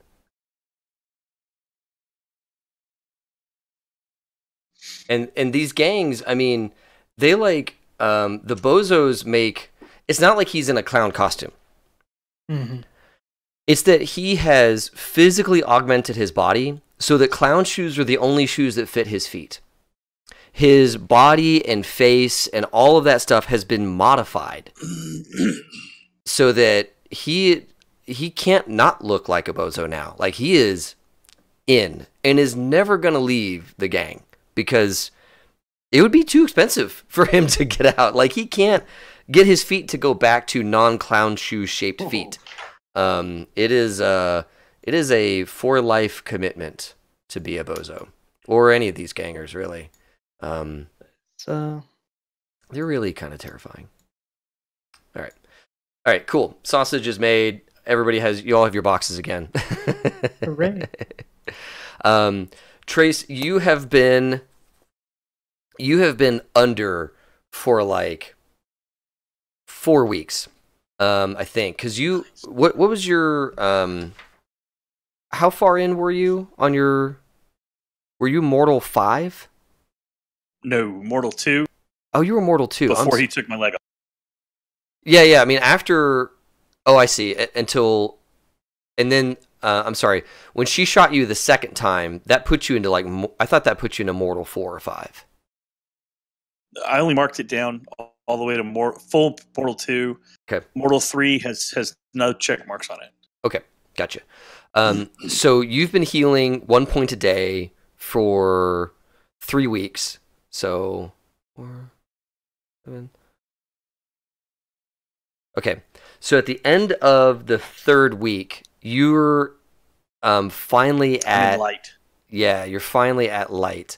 And you're awake. I've got 3 dots in light. Yeah, so you're awake. And you're alone. You're in a what looks like an old Airstream type trailer. There's a couple of windows. You're on the bed. There's all the shades are drawn, and there's a little bathroom and a little temporary kitchen and a bunch of medical supplies. You can see where other people were laid out. Some of that's been cleaned up, but there's still like an extra IV bag over here and another IV stand somewhere else at the front of the RV, or not RV, but the Airstream. And it's quiet. Do I recognize the Airstream as something that was my friend's place, or do I not know where I am at all? You have no idea where you are. All right. Did we not leave him a voicemail? I mean, probably not. Because you guys, I mean, when you guys left, the doctor was there all the time. It's just Trace wakes up when the doctor's not, right there, kind of thing. Do I have a leg? You do not have a leg. Probably where he's been for the other weeks is getting all that sorted out. Well, the thing is that Trace went under and hasn't been able to say, I want a leg. Yeah. And so they've stabilized you, and you have a clean amputation, but you don't have a leg. I've got a stump. Yeah.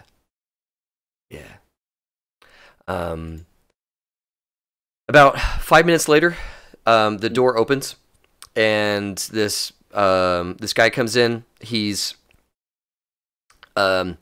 you recognize him as one of Rich's family members, but you don't actually really know the guy. He's pulling out of, like, as soon as he walks in, he pulls some gloves out of a box and a little mask, like a hospital type mask. He starts putting those things on. He's just standing in the little entryway. He hasn't even looked towards you. Gotcha. You in the back room, and he's just kind of putting those things on and kind of looking around. Morning. Oh God. Hello, Trace. You're awake. He's got the mask on in the hands. Most of me. Yeah, about that. I wanted to ask you. You're Rich and Vice. They've healed up and they're back in town now. All right. I'm Dr. Pagon, and I've been looking after you. Thanks for that, mate. Yeah, he's got his little mask. He says, well, how are you feeling? About 75%. Yeah. He goes through a basic medical check with you to make Cool. sure that you can see everything and your eyes are okay and all that stuff. He says, okay, so about that leg. I'm the family doc. I can do surgery. I can get you a leg from a body bank, but I didn't know if that's what you wanted or if you wanted something else. No, I think we ought to do something special. Okay. All Put right. something fun on. Something like a cyber depth leg or something like that. I'd like that, yeah. All right. Something I can hide a pistol in. I'm interested in doing all kinds of shit now because, it's gone, right? It's not coming back. Let's do something fun. Okay. Good. I bet Dr. Weiss would probably be better at it than I am. I could do it. Sure. I could do it, but I think he's a specialist in No, this it's all area. right. Plus, Okay. We can spend a lot of money on the leg that way. Yeah, it's true. Okay. Well, I was basically watching you until you woke up. You're going to be wobbly for a little while because you've been on your back for a couple of weeks here. Well, yeah, plus I'm long john and all that. Yeah. Silver. Yeah, no, yeah. Look, the only way I'm going to get through this is joke about it the whole time. Cool. I'm just not used to that. Tell you what, let me help you get up. And so he helps you Thanks. stand up. Cheers. And it's tough, man. It's Yeah. it's not good. He gets you some crutches, and says, "All right, well, let me get you back to the family, and they can get you to your friends." Cheers. All right. There's some time spent while that's going on. Trace, you have a long drive back to Night City. It's a 4-hour drive back to Night City. You are way in the woods. Like, this trailer that you've been in is by itself in the woods. Got it. There's a little dirt road that leads out of the woods, and you drive for 2 hours before you're at the family. You're at the family camp, and then you yeah, and then you get in the car with Benny, guy you met, and Benny takes you into town, and he's got a little shitty hatchback that he drives you into town in. Cool. While you guys are driving, Vice and Snitch, you guys get a call. Benny says, "Hey, sounds like Trace is awake. I'm gonna be driving him in here in just a minute. I think the doc's bringing him in. So, where should I bring him?"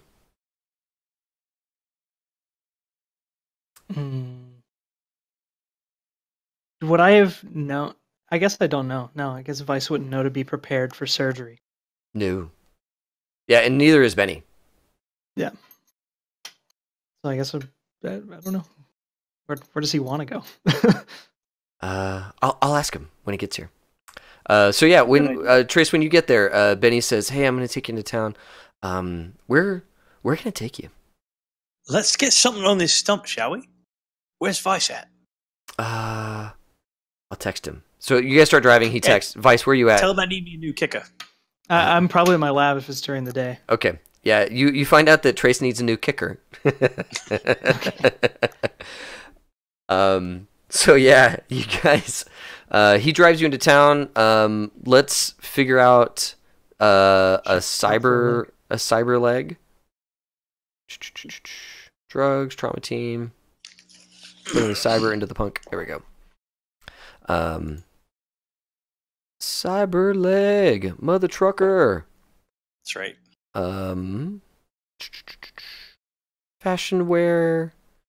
Do you want to? Yes, must be. Yeah. Synth skin, chem skin. Oh, that's all fun stuff. Okay. Cyber leg. Okay. So cyber leg, standard leg replacement has 3 options allowed. It's $2,000 and can spend up to 2d6 of humanity. Okay. And what is the surgery time on that mofo? Well, we don't have to take the limb off. Yeah, that's true. That's true. So you've cut it down a little bit. Let's see here. Surgery costs included. You guys broke it up. That sucks. Full hospital, the surgery center.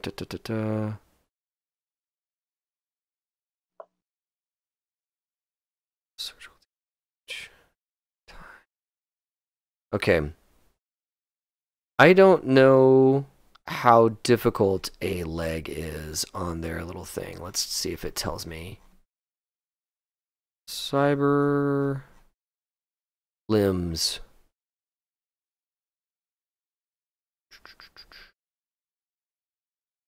Okay. Doesn't say the thing. Doesn't say the stuff. So I'm going to say that this is a medium difficulty task, just so that we're kind of in the middle here. And so that is going to take... Back up to the top here. It's going to be a difficulty 15. And you're going to do 1d6 plus 1 damage to his body. By doing this, it's going to take you 2 hours, cost $500 in surgical supplies. Okay, so the bill. I don't know what all you want. And then the leg itself is $2,000, and then the number of stuff. So you had talked, Phil. You had talked about a. Let's see here. Changing of Hidden holster, which is on built-ins. There we go. And the other one I wanted was storage space. Storage space. It's also on built-ins.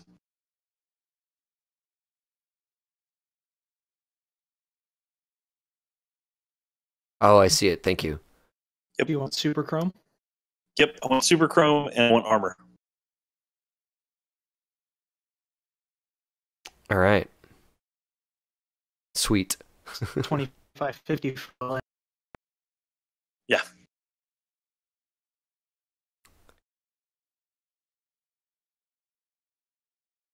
Yes. All right. So let's roll it up, dude. Do your 2d6 for your humanity hit. For the humanity hit or the damage? Because you said there was damage also, but I think I already took the damage, right? No. Yeah, he rolls the damage. He's still got to cut your leg, dude. But yeah, you're rolling humanity. Vice is rolling damage. Okay. Tell me when you're ready. I am ready. 2d6, I rolled a 5 and a 1 for a 6. Nice. That's not too much. Real quick, it looks like we have lost the stream. Hold on a second. I broke it.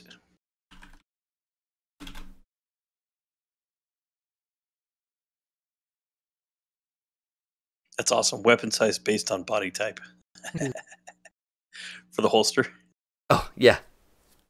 Yeah. Okay, sorry, we have not lost the stream. Just one of the people can't get the stream. All right, cool. Okay. So, let's see here. So 6 humanity lost for the leg. Another 3 gone for the super chrome. So 9. I got to roll for the armor. Oh yeah, 1d6 for the armor. Okay, roll 2. Nice. So 11, and then I think the built-ins hidden holsters 5 and 1 is 1. Okay, perfect. 12.5. Yep. So 12.5. In order to recover that, you have to go and take therapy. Mm-hmm. Therapy is, oh god, I found all that stuff. It's under, I think it's under trauma team.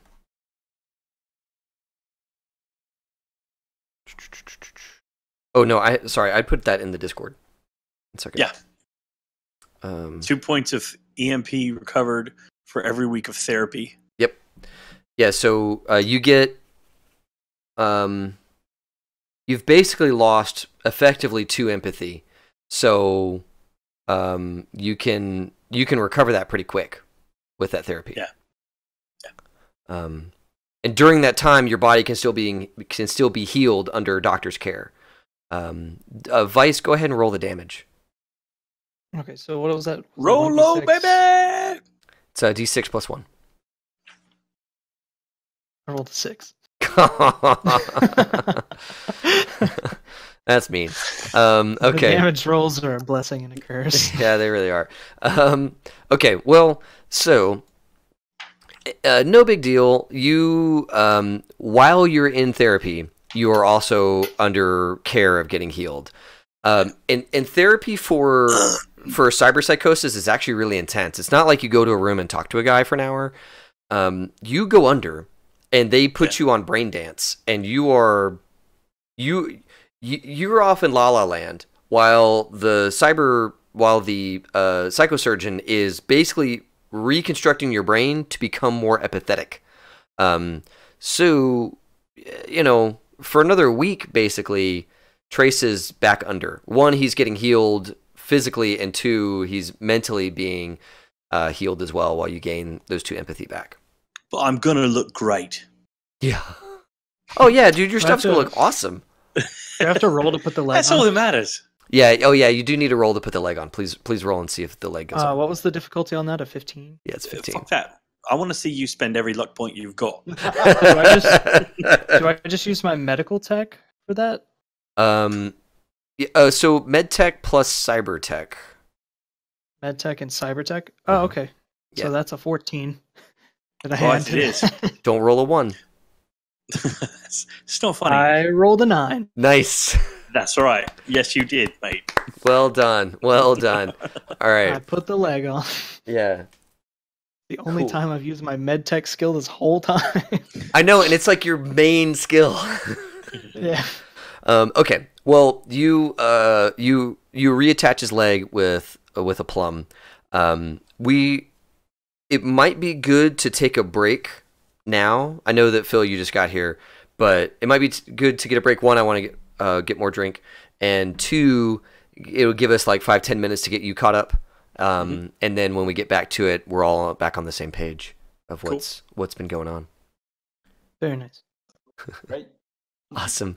Well, everyone at home, we're going to take a 10-minute break. So we'll be back at 10:15 Central, 11:15 Eastern. I didn't think of what that was. And we will be right back. So you guys, Trace woke up. You got him a new leg that's all badass. And all that good stuff. But now he's under again while he's getting... he's going through therapy, and he's healing up from the surgery. So yeah. Classic Trace. Classic Trace. Always asleep when you need him. So yeah, you guys have another what is it, 7 days while he's under for psychotherapy. I'm gonna see if I can get a quote from a netrunner. And this is to track down Mr. Pepperpants. This is like to see if he's got a security system. Yep. I can give them the physical address, see if he's got a security system, and see about maybe getting access to that. A little peephole through a camera or something. Give me a streetwise to find yourself a netrunner that's gonna go well. That's not a cop, or have a Snitch Rich do it for you. Yeah, I will. Use your resources. I'll do it. Give me 1 minute. Okay, so it will be got it.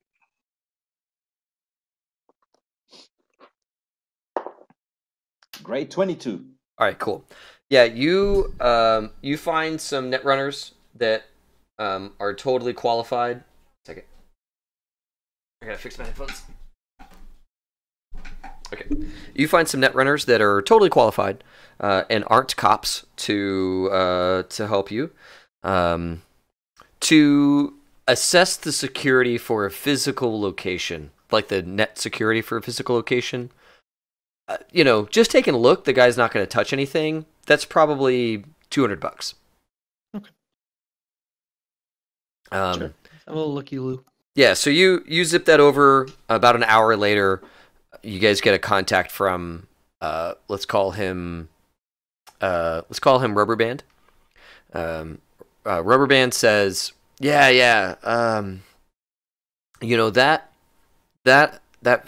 address, I didn't really see much security there. I didn't see much activity there. Looks like some entertainment systems, that kind of thing. But you should know that right near it is a bunch of stuff. There's a big block of black ice right next to it. And there's also a whole bunch of weird stuff going on pretty close to it as well. That's a couple of different zones, a couple of different, looks like maybe not all black ice, but there's ice over here around him. So, he may have some heavy hitters near him, but that house itself doesn't seem to have much going on. Any cameras or anything, or just the entertainment systems? It looks like just entertainment, but I could be wrong. But what I see when I look at it is, low footprint, not much to see there. He's got an entertainment feed that comes in, and that seems to be it. Okay. Money well spent. Yeah. Yeah. Okay, guys. Looks like we're doing it the old-fashioned way. With physical ordnance. With physical ordnance. Like C4 in a box. Yeah. Well, actually, interestingly, now that Trace is under again, your old buddy Soup Kitchen calls you. Ooh, good. Dope. And I can call one in with Soup Kitchen. Yeah, and Soup Kitchen says he contacts both of you guys and says, "Hey, Vice and Rich and Trace, I just wanted to let you guys know I'm out of the woods. I'm up and walking around again, and goddamn, just thank you so much for taking care of me and making sure I made it out of there safe." Yeah, no problem, man. It's we were really concerned about what happened to you, so it's we're really glad that you actually made it. Yeah, good. Would you guys mind meeting up? Sure, no problem. I can come to you if that's okay, or you guys can meet by my place.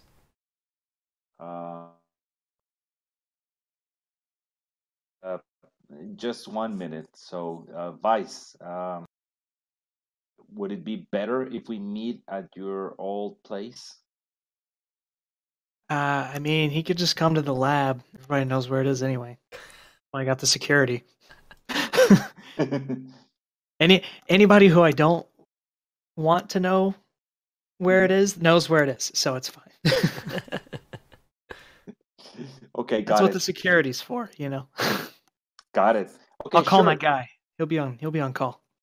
Got it. So it's like, okay, great. Yeah, I mean, we can probably meet at Vice's place, we'll see you there.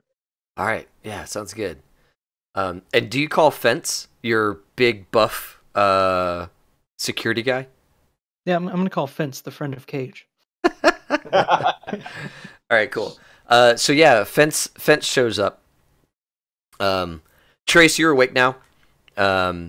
You know you don't spend 24 hours a day under, but so they can wake you up for meetings like this.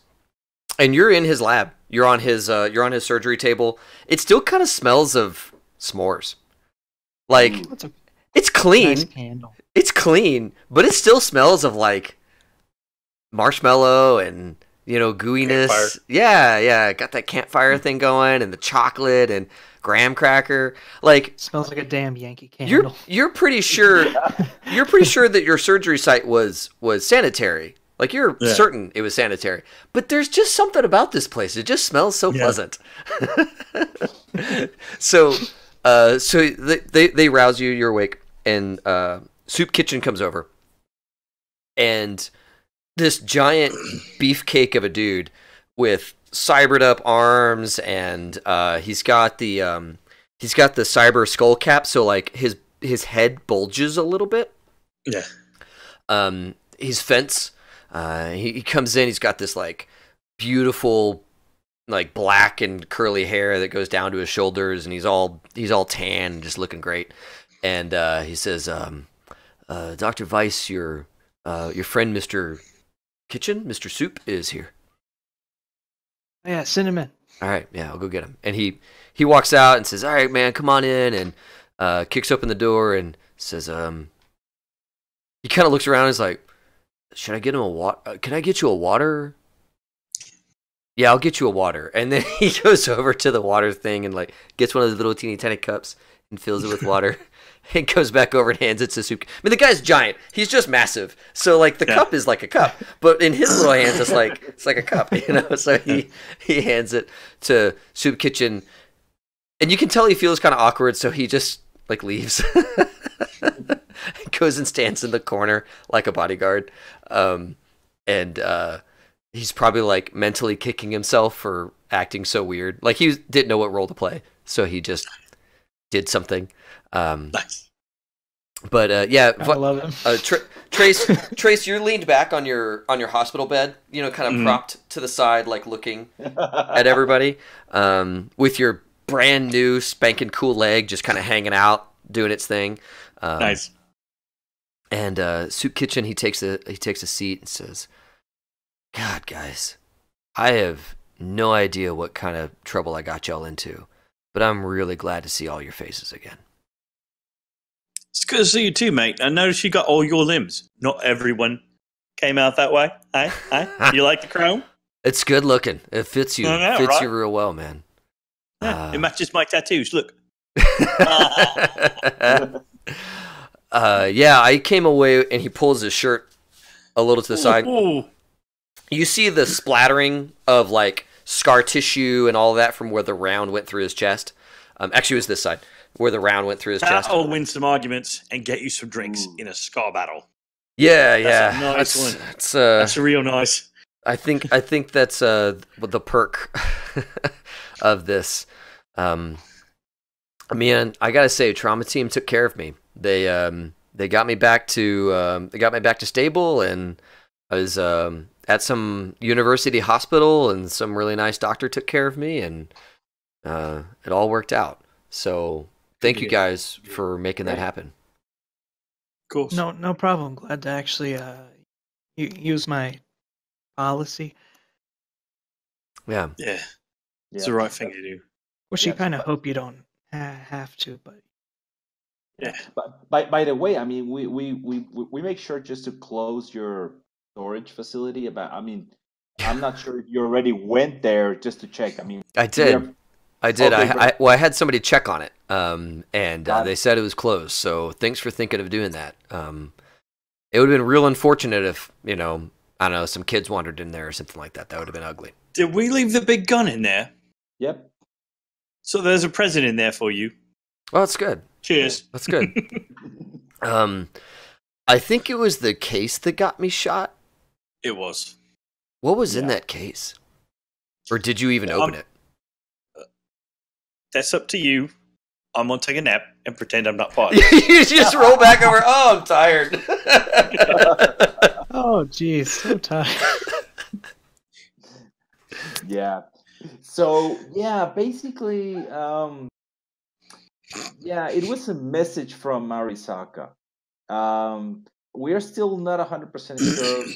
I mean, why you got shot, but I guess it was because they were probably targeting me. So it's a good thing is I got the message. It seems like Arisaka just wanted to get a hold of me, and there was someone trying to stop that message from arriving just from getting to me. Oh, So huh. Are you in trouble with Arasaka? it's okay. So I would say half and half. I'm a little bit in trouble. I'm okay with it. So actually, I'm doing some freelance work for right now, but it's there's a division of Arisaka that wants me dead. There's another division that wants me to help them. Oh. Huh. Okay. Um, I've been told by my contact that you guys have all been paid. I've been paid. So, mission accomplished? I would say yes, mission accomplished. Yeah, did you hook Henry up for that? Yeah. Henry's taken care of. And I got your note about a percentage of your stuff going to him, and that's all good. Thanks, mate. Thanks. Yeah. Trace rolls over from his fake nap. Yeah. Thanks, mate. Back Yeah. to sleep. Yep. Soup Kitchen just sniffs around. Dr. Weiss, why does this place smell so good?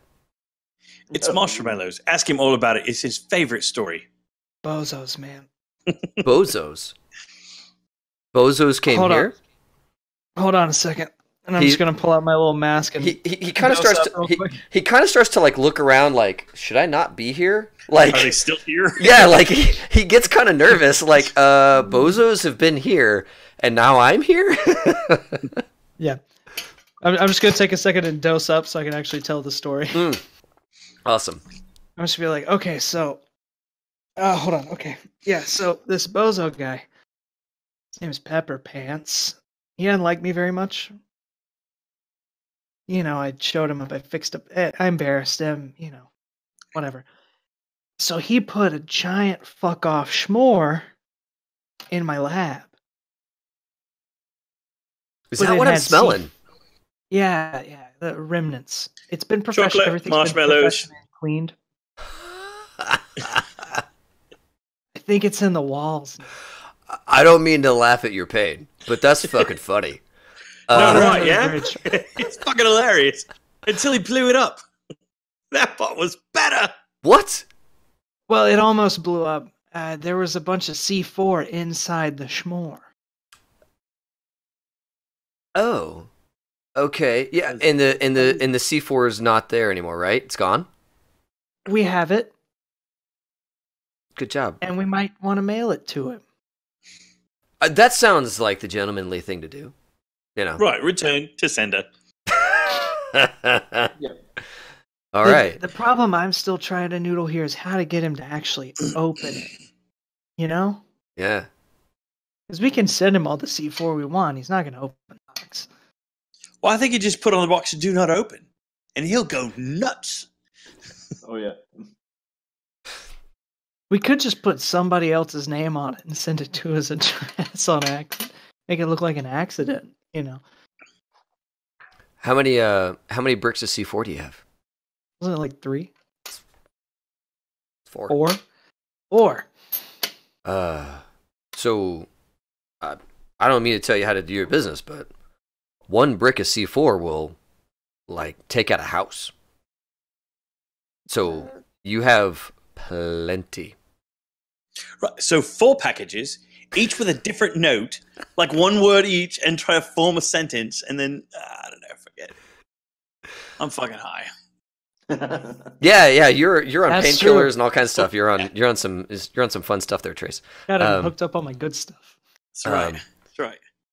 Well, Makes this place smell like s'mores. so That's what it is. So wait, our job is done.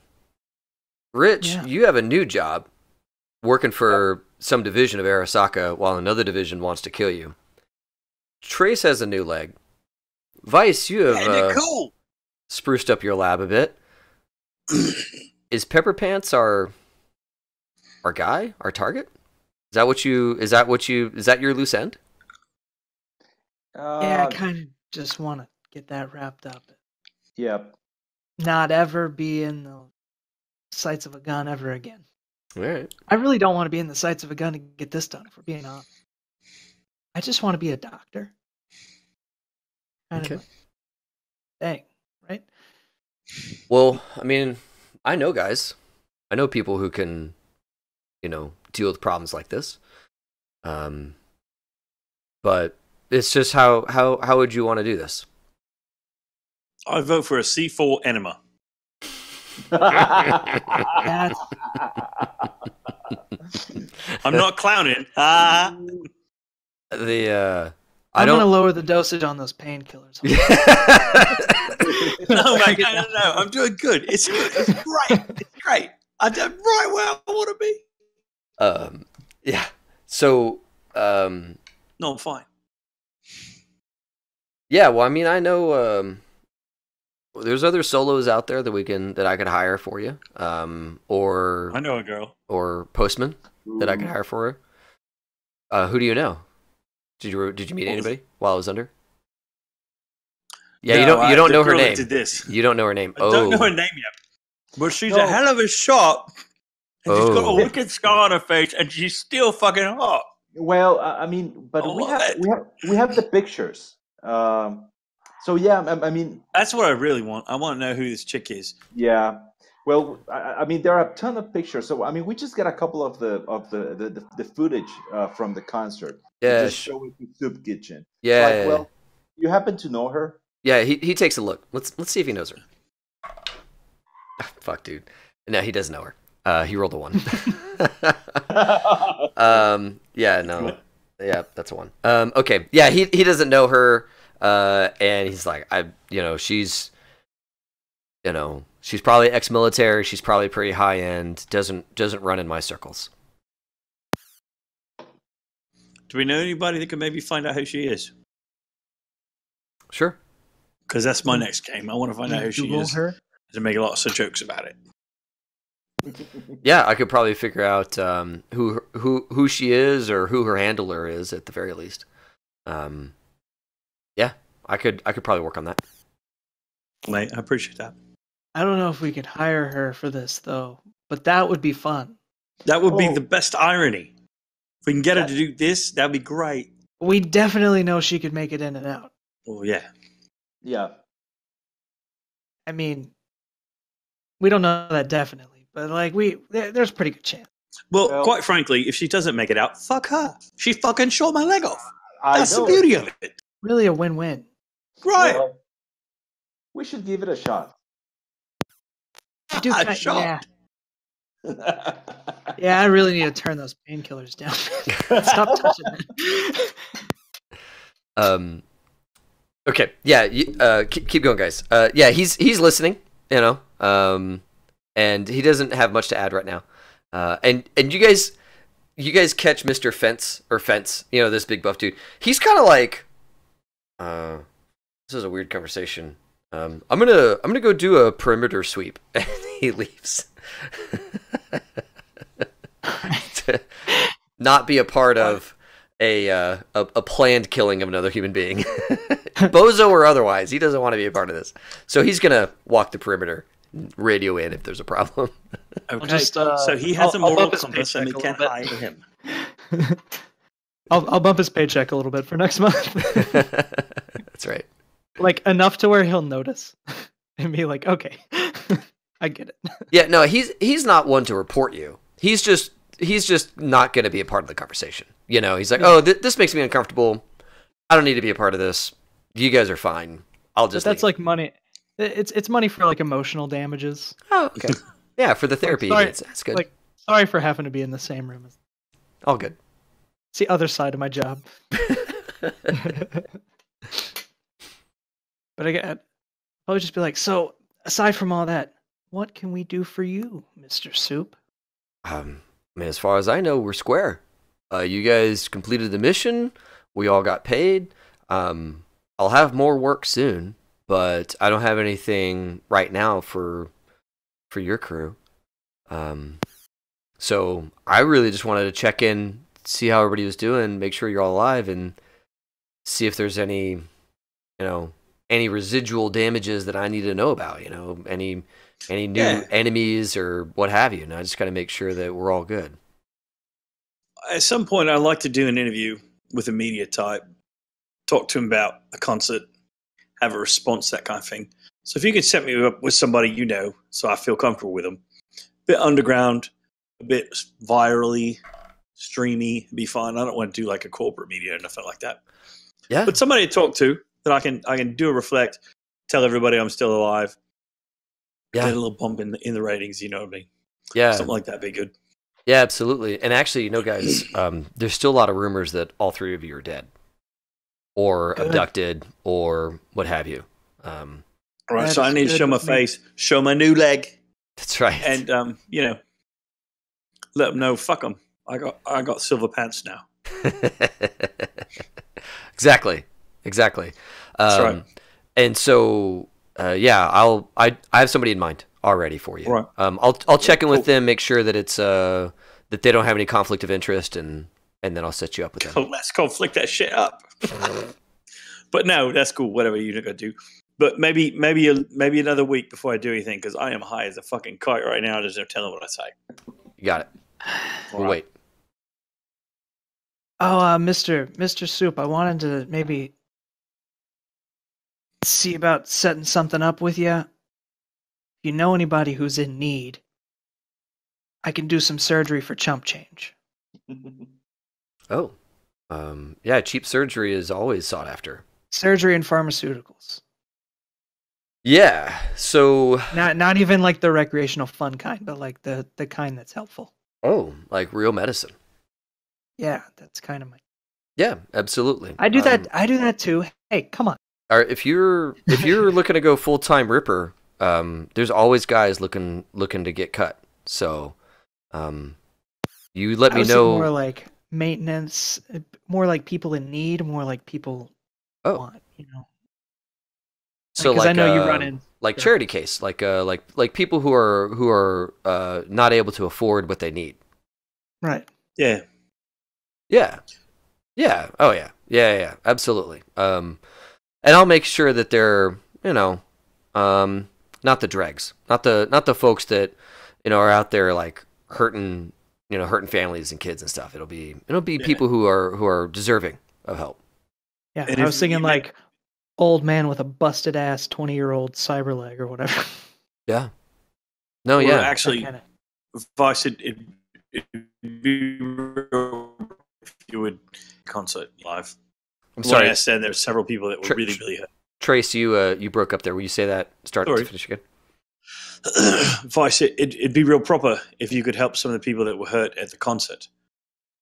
Oh yeah, there's several people that got a bit beat up. I mean, the others had fucking died, and there's nothing we can do about that. But those that maybe need some help, if you could find out Soup and send them our way, yeah, I'd appreciate it. And Vice, I'll cover whatever pots, and acquisitions need to.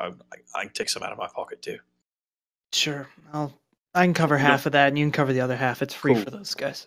And if you Soup, if you'll let them know that. Yeah. My guy's going to take care of them, and then I'm going to take care of. There's a right way to do that, and we got to be quiet about it because I don't want you guys to get taken advantage of. But definitely, well, and that's why I'm bringing it to you. Yeah, no, that's a good point. Let me that's a good roll. I've got some people in. I got some people in that scene. I'll start finding who those folks were. Because they've all posted about it. We just need to gather up the right people and then, quietly get them here so they can be looked after. Right.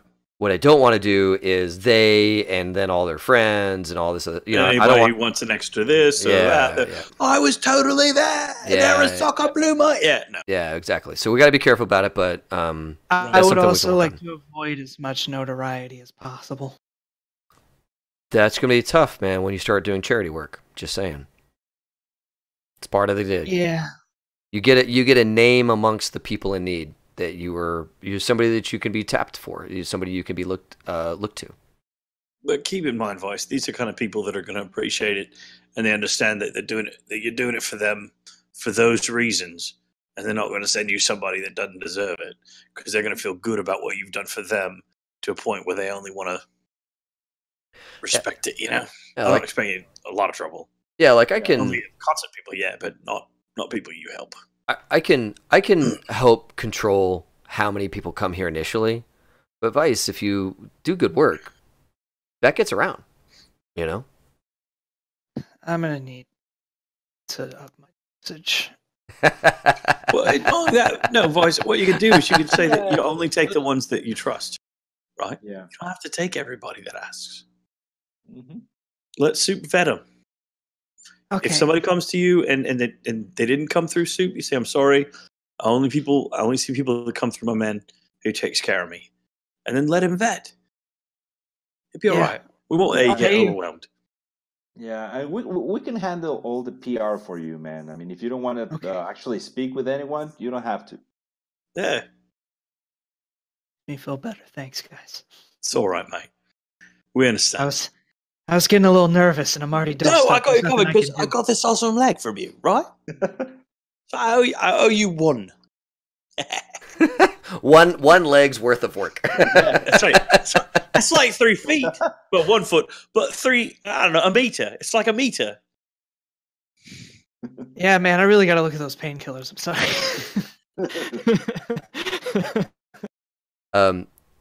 Yeah, so this is something that Soup can absolutely do. I mean, this is, getting the right people to you all that would, one, benefit from this and getting those concert goers here.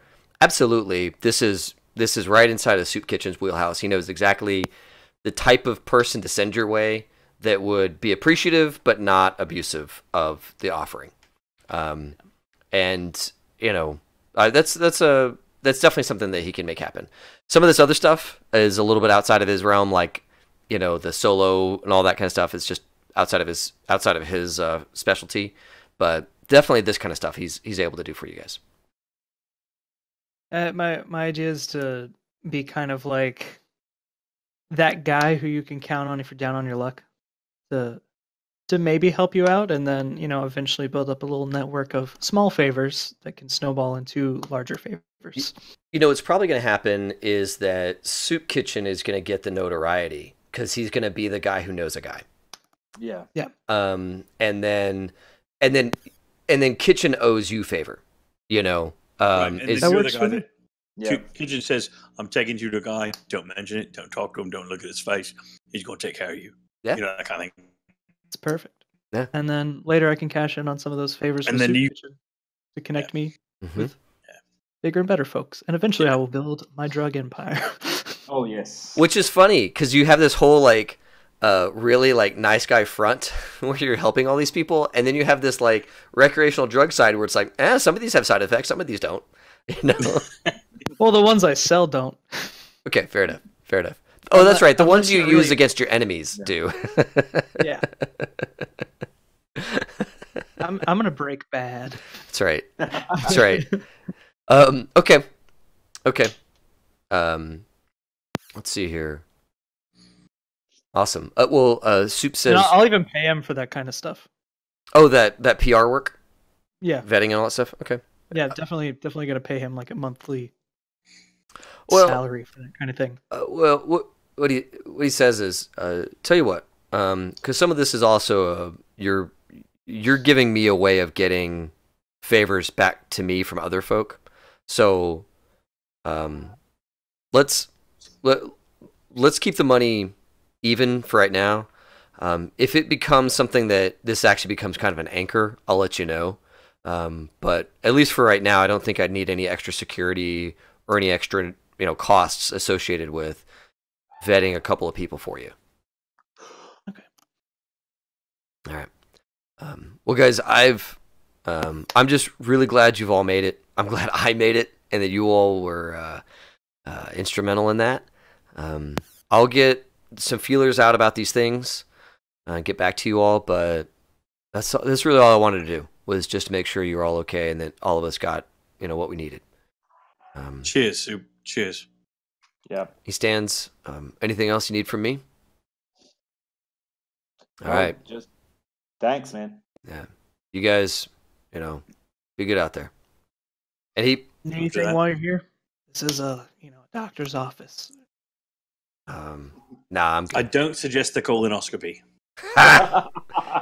You got Hey, it. man, not that kind of doctor. And he leaves while you guys are doing that. He leaves, takes off.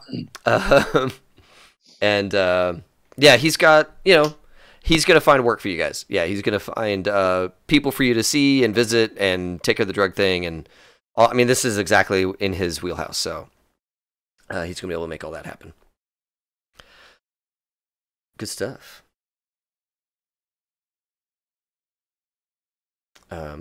So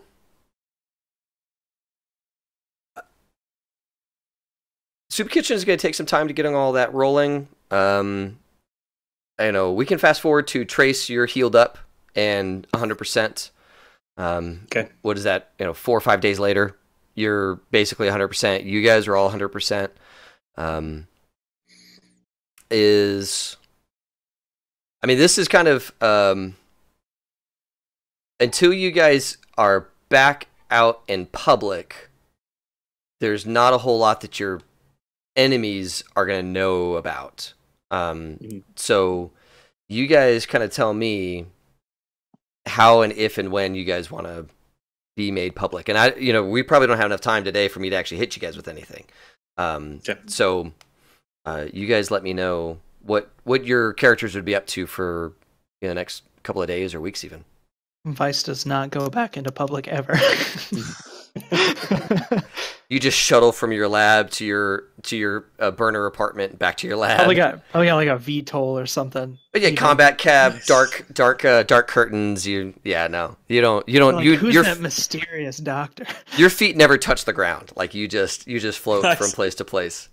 And It's like one of the gentlemen. And because you're in the corporate sector, this is actually legit. Because you're in the corporate sector, you have a building that has a VTOL access. So you could take a VTOL cab, not necessarily a combat cab, but a VTOL cab to and from every day. And, you could absolutely be as hermit as you want. That's probably what he's doing. Yeah.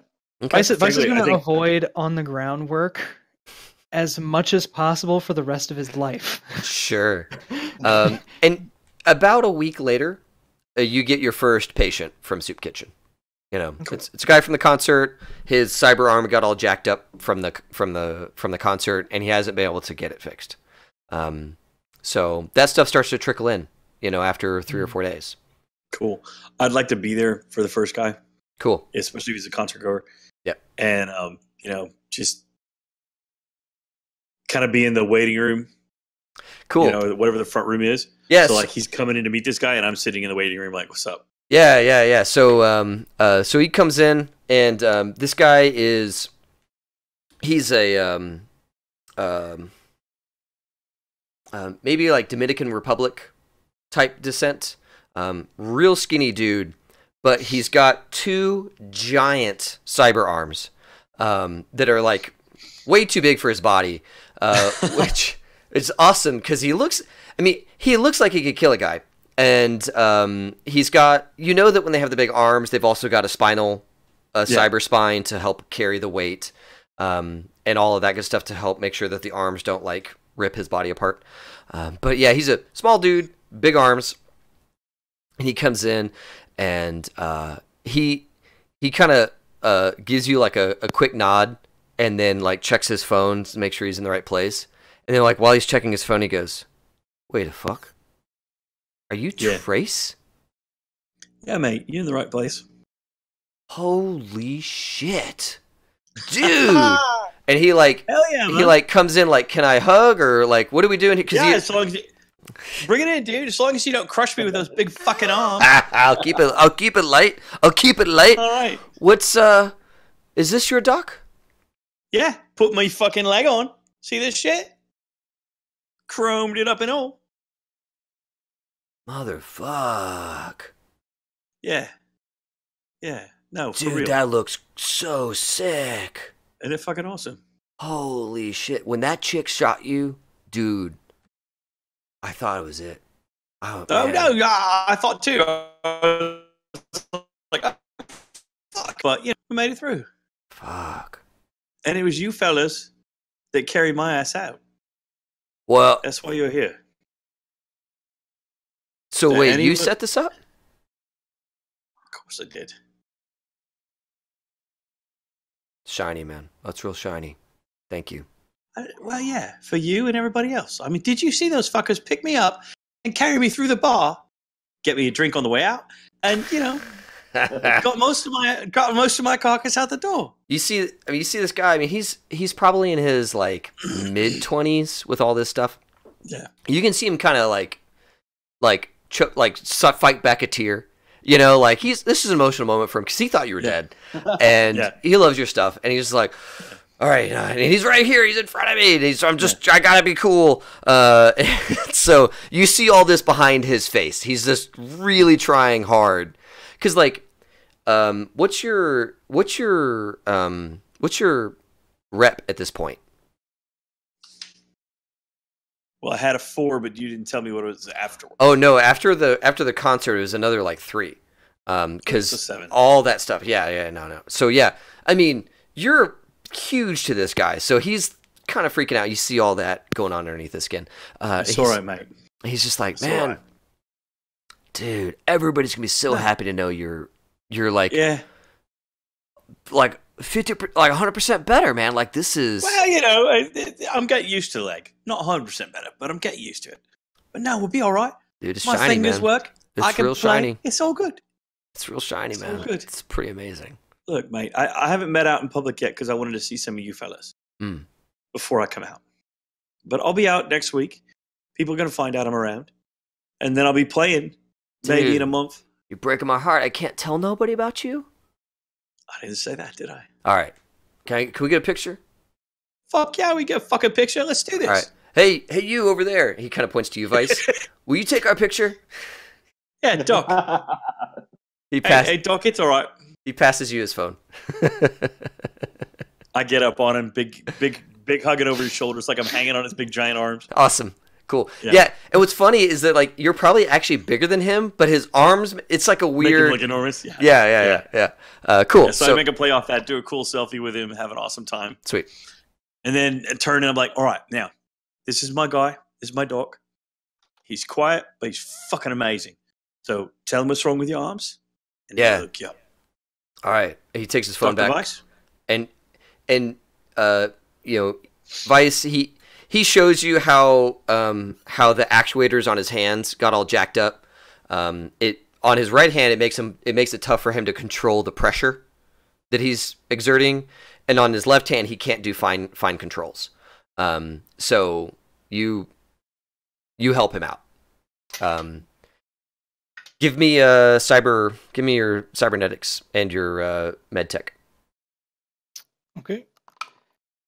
That is a 22. All right, cool. Yeah, it takes you time because you have to get in there with the cybernetics and mess with it, and then you have to go back over to the nerve connections for the arm to get those. That's the problem with his fine control is his nerve connection. So you get that sorted. Do I add my tech as well to that, or? I don't know. Because I mean, it's the same if I do med tech and cyber tech, and if I do tech and cyber tech. Gotcha. Like it adds up to the same. It's both like plus. Yeah, 14. it would be one or the other, not both, not all three. Mhm. Okay, but either way, like you get him sorted out, you get all of his stuff fixed. But yeah, I mean he's crazy appreciative and absolutely And you loves. can tell anybody, don't say where this happened. And don't mention Dr. Vice's name. But you can tell everybody that I'm alive. You can tell everybody it's me. Most people are going to say you're fake, and they're not going to believe it. But I'll come out in about a week, and they'll be like, "Motherfucker, that was real." He goes to his phone, and you see him take off the location information on the stuff. Cool. It's like, you got it, man. You got it, boss man. All right. I've probably got like my surgical mask on. I'm just like, yeah. Nods. Yeah, I was trying. Yeah, you don't even say anything. Yeah, of course. I was trying to take as much of the FaceTime so that you didn't have the issue. You know what I mean? Yeah. Yeah. Cool. Yeah, and you guys fix him up, and he leaves a happy fucking customer. Hey, mate, what's your name? Oh, it's Henry. Yeah, it is, motherfucker. Yeah, it is. Oh yeah. Okay, cool. He doesn't know the reference, and he takes off. And you find him in your on your like pages on your social feeds. You find him in there. He's one of your followers. Cool. I follow him back, and you immediately recognize him. You know, Dominican Republic kid with like big giant shoulders under a t-shirt, and you're like, that's the kid. That's the kid. Little neck, big shoulders. Yep. Nice. Yeah, I follow him back and do one of those badass to meet you, mate. Oh man, yeah, his stuff blows up. Absolutely. That's awesome. That's great. I love it. And I kind of want to do that with, as people come in, do that for them. Yeah. Just kind of for two reasons. One, so that Vice isn't having to talk if he didn't want to. Right. And two, to kind of do the buddy up thing and make them feel cool. Yeah, and that goes. I mean that feel better about the traumatic event they all went through. Yeah, and after some time, you guys work out like a scheduling system with Soup Kitchen, so that you guys are free to go and do other things, and you know that I don't know, Tuesdays and Thursdays you're seeing patients kind of situation. Cool. And for the most part, a lot of it's like little break fix stuff. There's one or two people that need to sit in a bed for a little bit and get like legit healing that just never got looked after the concert. Like broken bones and all that kind of stuff didn't set right.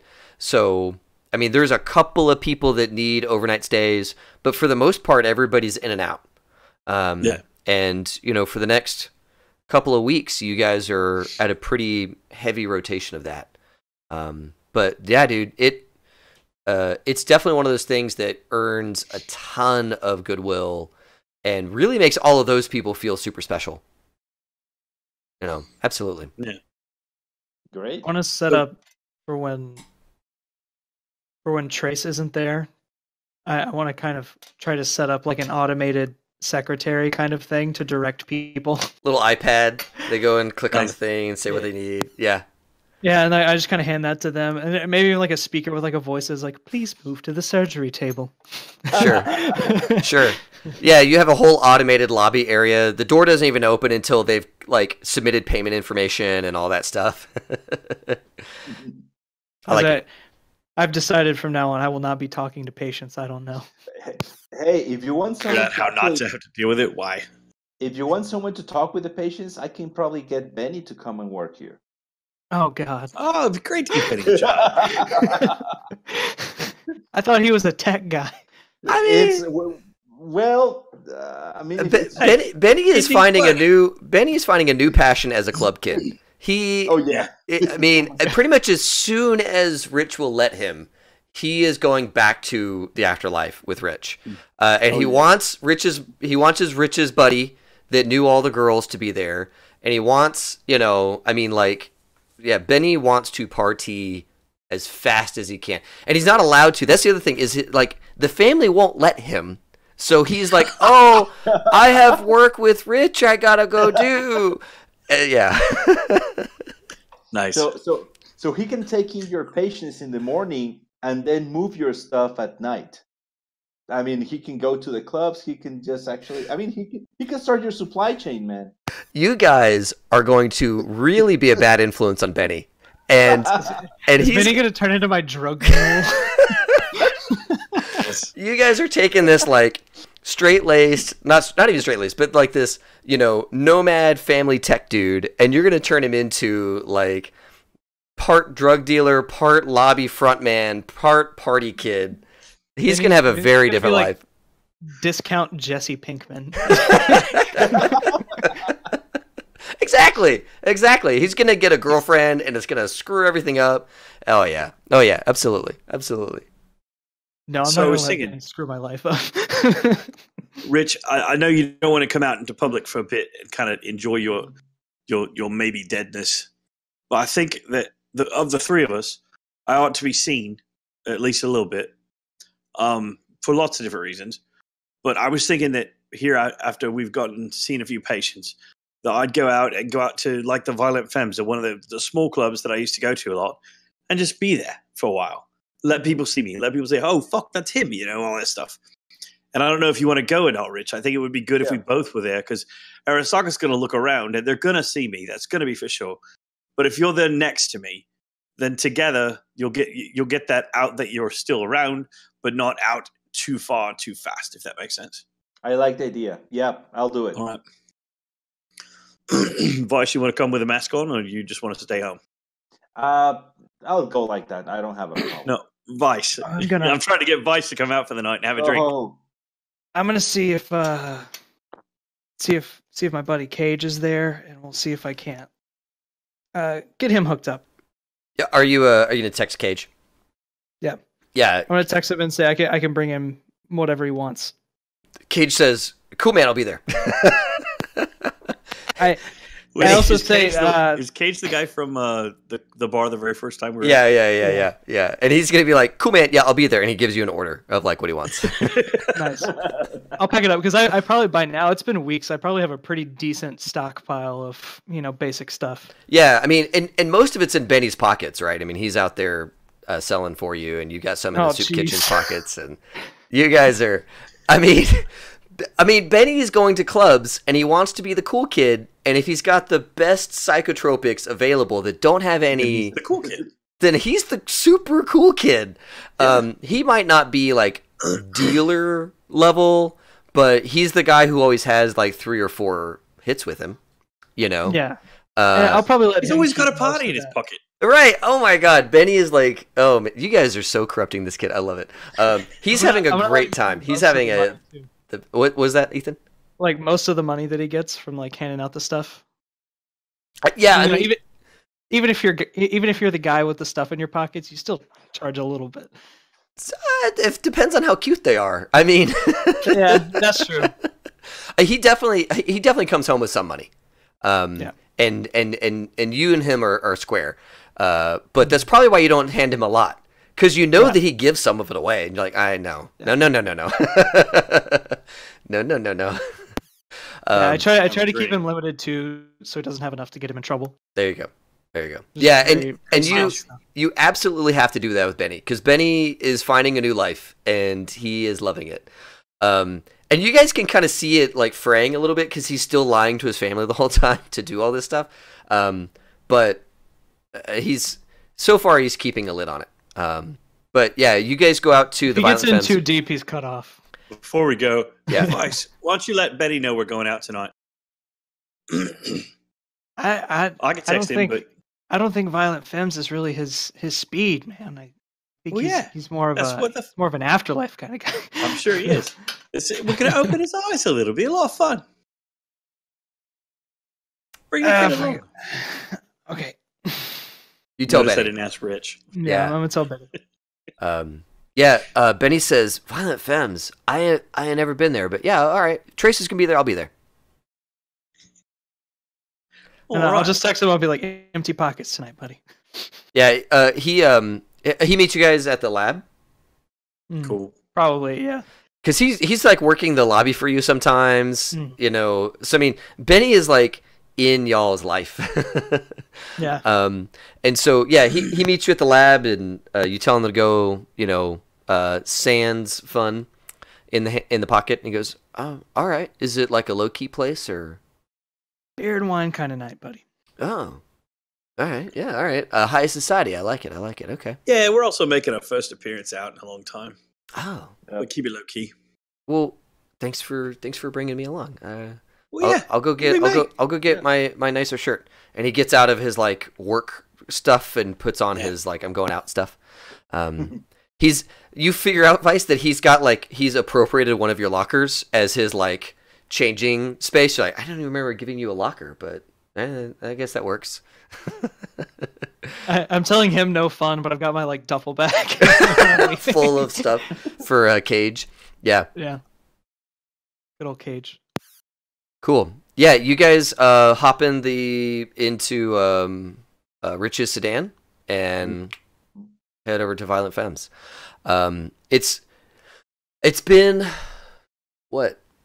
3? No. Yeah. It's probably been like 2 months at this point. At least 2 months. 3 weeks I was unconscious. Yeah. And then recover from the lag. So it's been at least 2, maybe going on 3 months. Yeah, so we'll call it 2.5. It's been 2.5 months. You know, places don't change that much.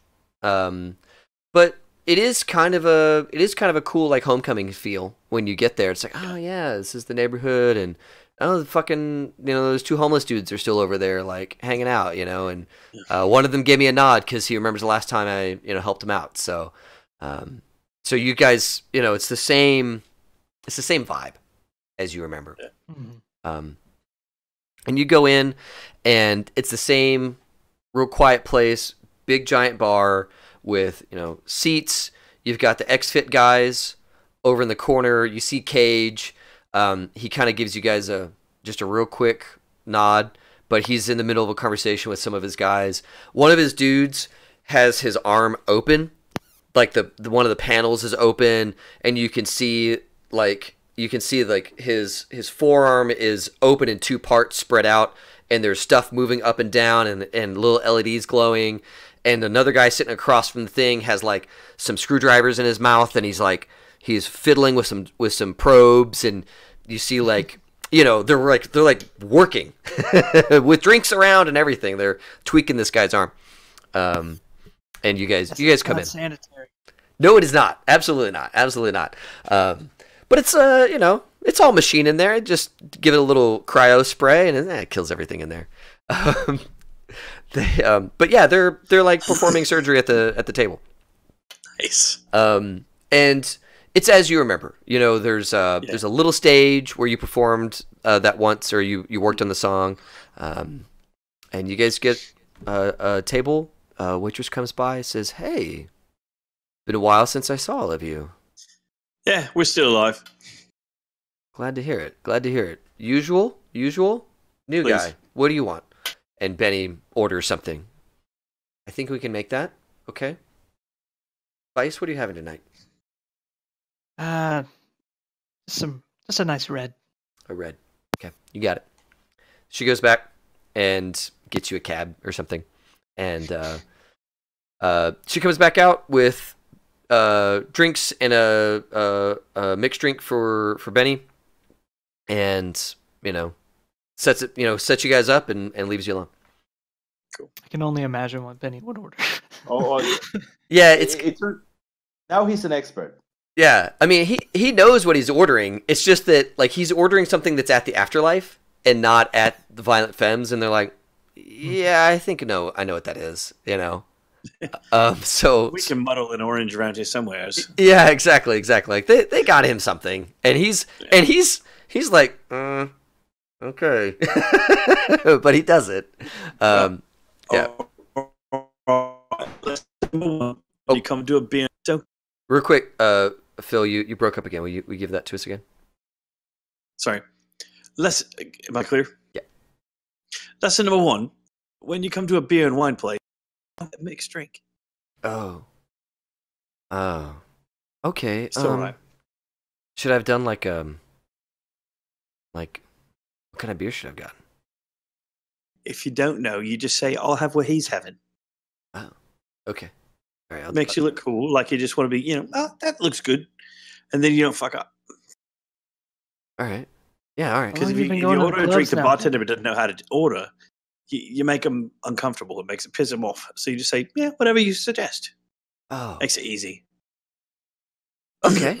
Yeah. All right. Yeah. That. Thank you. That works. Yeah. I could do that. Now you owe me a favor. The 2 fellas outside, the 2 homeless guys, Yeah. Scarpa out there, find out what they want for dinner and what corner they're on, and I'm going to send them dinner. Because every now and then, when things trouble, one of them will come in and tell me what's going on. So I want to keep them snitching for me. So find out what they want for dinner, and I'll send it to them. In the meantime, I'll work out this drink fuck up. You'll be all right. You could see him like sweating a little bit, like, oh god, I have to go talk to people I don't know. Okay, yeah. He starts to get up. Do they have a? Do you know one of their names? So I can No, just tell them Trace wanted to know what you wanted for dinner. They've done this for me before. It's not a big deal.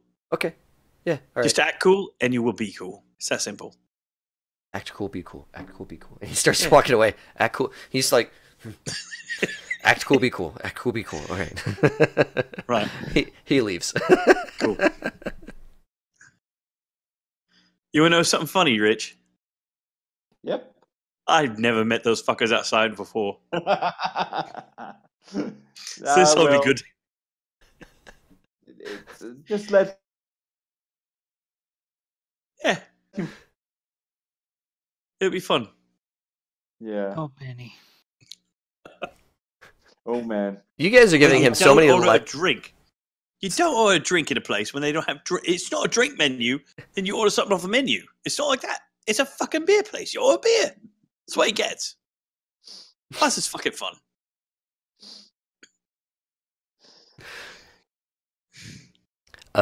So he comes back like, I don't know, 10 minutes later. He says, so the guy's name was Fuck You, but he wants lobster bisque. All right. Here's where the fun part goes. So how do we do that? Call up a lobster bisque place and get it delivered to the corner? Sure, yeah. I'm fucking with you, mate. Sit down. Oh, God. All right. Thank God. Cool. Nah, it's all right, man. It's all right. I never met those guys before. I just wanted What? to... He kind of looks over at you. Rich is like, ah. All right. Hey, Benny. Yeah. Benny. Yeah. You don't worry about your drink anymore, are you? No, you're right. I'm not. See? That's good. Cheers. Thanks. He finishes what was his drink, and orders a beer. There you go. Good stuff. Good stuff. Good old Benny. After a little bit, Cage is kind of trying to get your attention, Vice, and kind of just glances at you like, "Is now a good time?" Yeah, that was a great time. He finishes up with his guys and heads over to your table. And he pulls up a chair and he sits down. And again, he's a giant guy. He's probably 6'6". He's mostly borged up at this point. You can see he's got cyber arm, legs, probably torso, and he looks freaking powerful. It's all glam. It doesn't look like he's got weapons in him or any of that kind of stuff. It's just he's a big, beautiful, cybered up dude. In terms of like how his shit is put together, and he's gotten more work done since you last saw him. Like you can tell that his arm has been upgraded. It's got some sort of like mark from a designer maker on it, that kind of thing. So he's been doing well. Anyways, he sits down and says, "Man, Vice, it is good to see you, and your crew too. It's good to see all of you guys too." Hey, your man Fence, great guy. Good, excellent employee. Good man. I sure do How about like Fence? Fence. He's a little I like that man too. good. Yeah, no, he's a little young, but I'm glad he's working out for you. He's been needing steady work, so I'm glad you could give him something to do. Yeah. So I got what you wanted. Good. Is that right there? Yeah. All right. Well, here I got this for you. And he takes out a cred stick, sets it on the table. It's like, I think that's enough. You tell me. How much is on it? He's put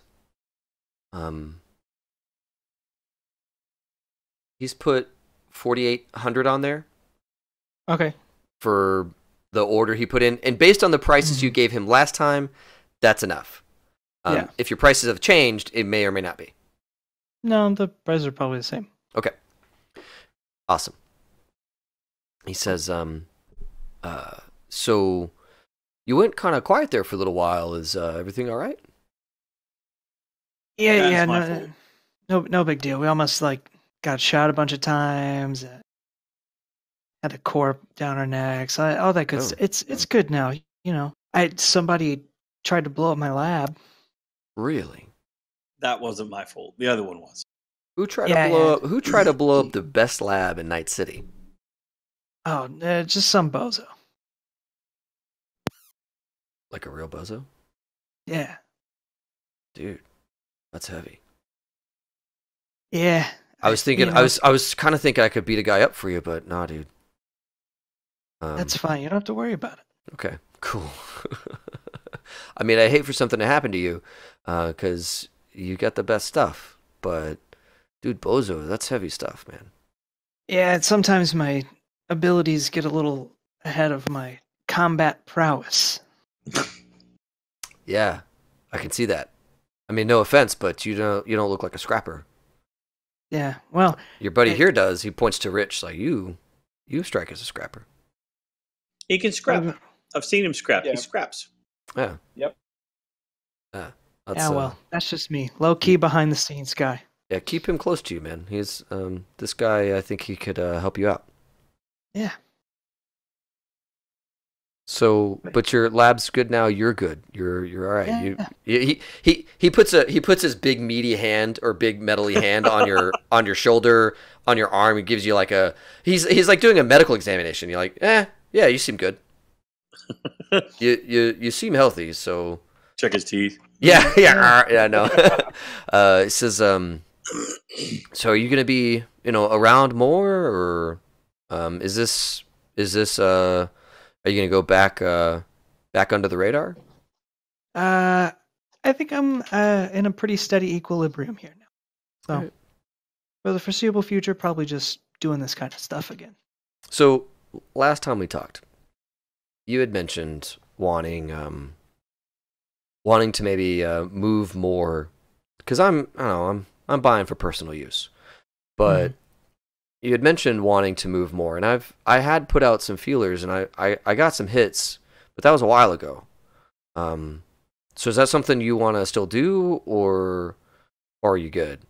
Extra income would be good. I got a few packages I need to mail soon. Yeah, sure. Sounds good. All right. Yeah, I'll go contact those guys again. They were warm to it. They seemed interested, but when I didn't hear from you, I didn't see you. I didn't want to. Yeah, I told them that, hey, things are a little murky right now, but I'll get back to them, and they were cool about it. But what I don't want to do is I don't want to open that line up again, and then you go under the radar again. You know what I'm saying? Unless I'm dead, it should be okay. He kind of like glances at the other two of you and is like, he's not gonna die, right? Like that's what's written on his face. He's like, Yeah. all right, No. It's not my intention to put him in that situation again. all right, No, don't worry. We have him covered, so don't worry. all right, My intention is to stay in my lab all right. for like 90% of the rest of time. That's a good He place got for a bit you. of adventure. That's a he good don't that's a want good place for you. Yeah. Yeah, I have my one adventure. I can ride that for a while, I think. It's on video. You can watch it. That's true. Is it? Oh yeah.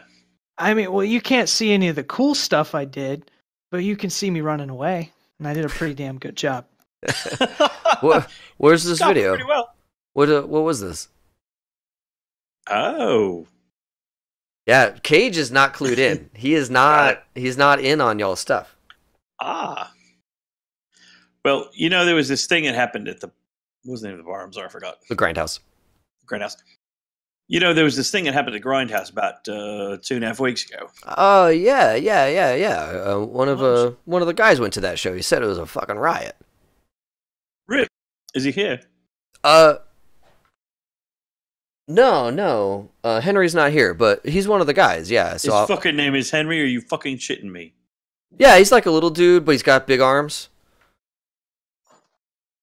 He's in the club. He's got Henry. you do. You know Henry? Yeah, Little I guy, know Henry. skinny guy. Oh, Check I out fixed his his hands. Check out his social media.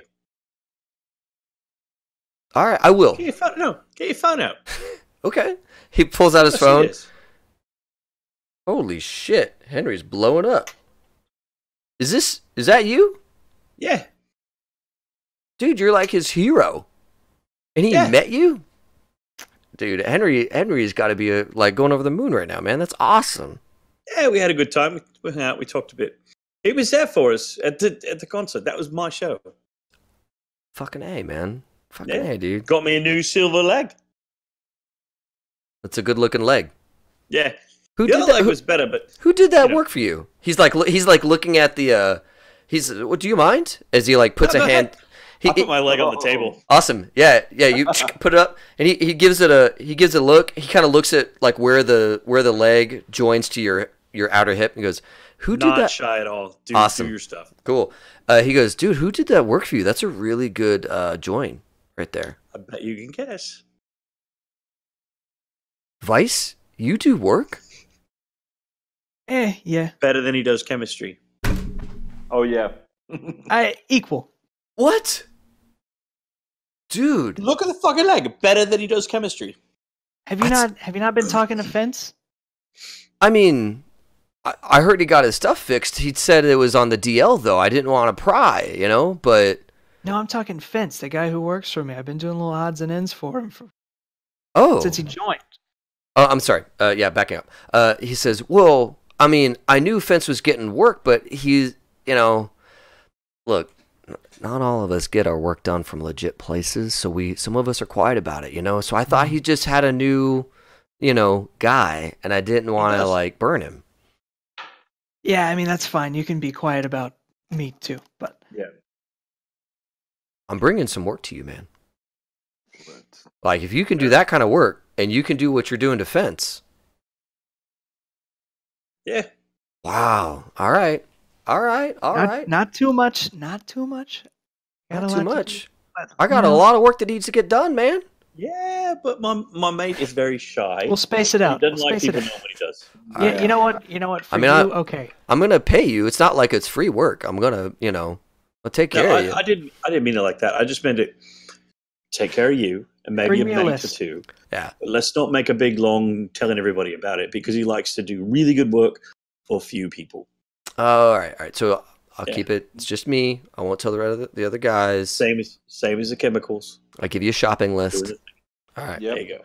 All right. Give you a shopping list. I'll send you some appointment notifications. Appointment notification. Yeah. Some calendar invites. Okay. No.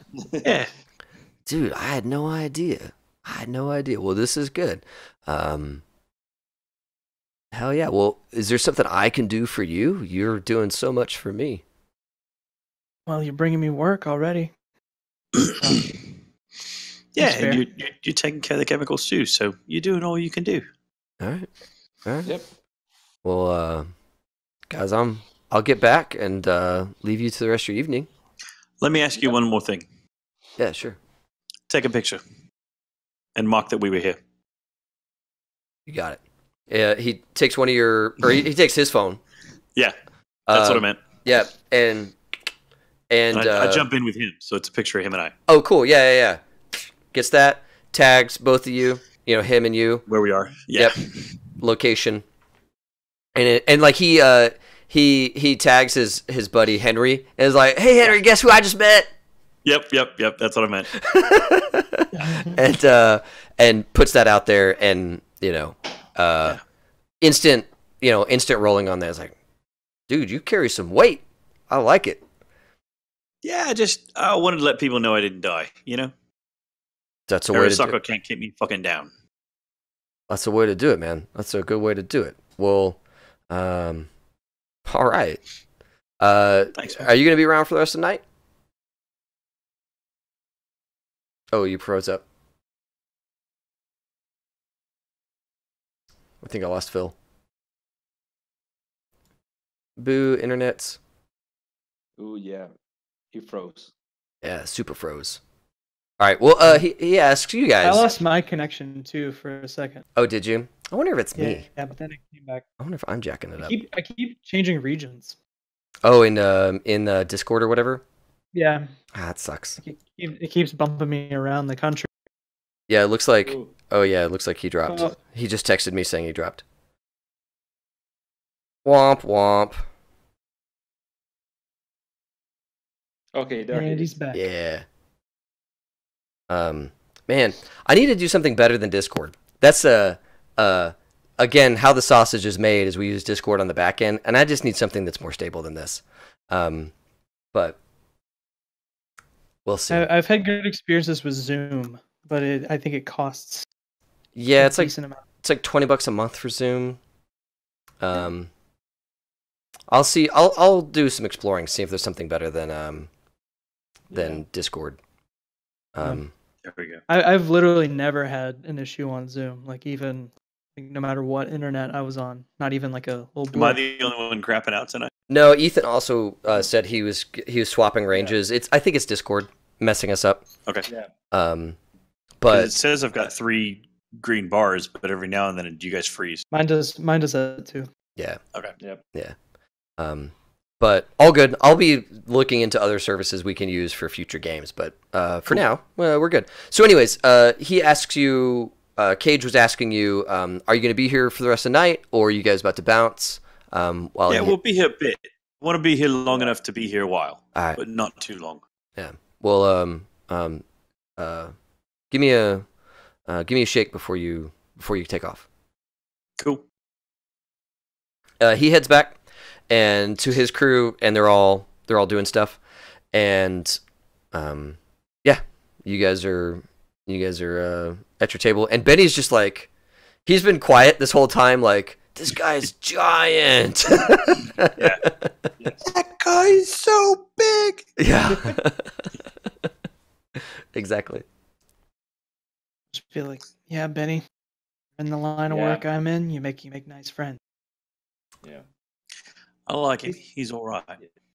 Yeah, and he's a top customer, so just make sure that if he gets a hold of you, just make sure that go ahead and get him an appointment with Vice, okay? All right. Yeah. I'll make sure. And you send him the shopping list so Benny can look through it too. And he's like, all right, yeah, I'll make sure he's got good appointments and all that stuff.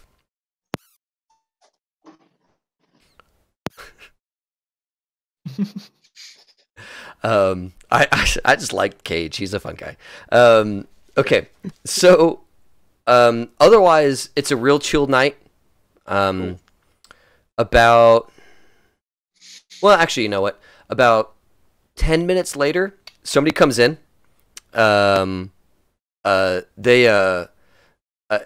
I'm mentioning it because sure, some people come into the bars, whatever. But this couple, it's a pair, a man and a woman. They come in and kind of like glance around real quick, and they like one of their eyes like glances right over you, Trace, and she like nudges her boyfriend, and they like murmur to each other, and they both go and like take a seat, not next to you guys, but in the room, so they can both kind of like side glance you guys. Yeah. And then they order drinks and they act like they're all cool in the gang, but they keep giving side glances to Trace. Cool. Just let it happen. Like it's no big deal. Right. I figured that some of this is going to happen, and that's kind of part of the attention. Sure, yeah. Anybody who's watching their feed is like, oh shit, he's here now? We're around the corner. Let's fucking show up. Yeah. Yeah. And, 20 minutes later, a couple more people come in, and and just people start to slowly filter in. And everybody's cool. They just want to be in the room where the guy is. Yeah. And then, like, every so often you guys see, like, little cameras over the shoulder, Yeah. You see that kind of stuff. Anytime I see that, there's like a wine glass in front of my face. You're just like, I'm or I'm sorry. Or I'm like holding up the tablet. Yeah. Just something like. Yeah. Trying your level best to, and, it's easy enough for you to sit across from Trey. So if they're getting a picture of Trey's face, they're getting the back of your head. Yeah. And if I Just see like, it who's that coming, face? I want to kind of lean towards Stitch a little bit, just to make sure every now and then he's in one or two of the pictures. Yeah. Yeah. That's easy. You know what I mean? Yeah. Yeah. Sort of slowly bragging that we're alive, neener. Right. Oh yeah. Right. Yeah. on all the posts. Yeah. Yeah. Awesome. Exactly. Awesome. But beyond that, I don't know that I have a plan. I mean, other than to just be seen and be cool to people. And if anybody approaches, just be all right with them. Yeah. It's me, and hey, what's up? But I'm glad you're having a good time, kind of thing. And kind of just treat them however, unless they come up and say they were at the show, Right. and then I'll be a little extra. I have them sit down and buy them a drink, something like that. Right. Tonight, nobody approaches you guys. A lot of your newest fans are probably coming to you because of the show. So actually, a lot of people who know you weren't at the show because they didn't know to be at the show. But because of the splash that was this violent show at the Grindhouse, you now have a bunch more followers. And odds are most of the people in this room are new. Just because of where you guys are, the neighborhood you're in. But that was why we wanted to be in our old place, but bring some attention to it, get some more customers for my favorite place. Yeah. And then also kind of slowly let everybody know, not that slowly, obviously, but let everybody know we're here. Yeah. And we're good. Yeah. Awesome. Yeah. Yeah. The whole idea is, I think, hopefully this should get the Solo's attention. We can plan something for her later on. Yeah. Right. Yeah, because she's not coming in this door. Yeah. Yeah, no. But yeah, I mean, you're back up. You're back on surface, and cool. in a way that is obvious and unmistakable. All those conspiracy theories around you guys start to dry up over the next couple of days.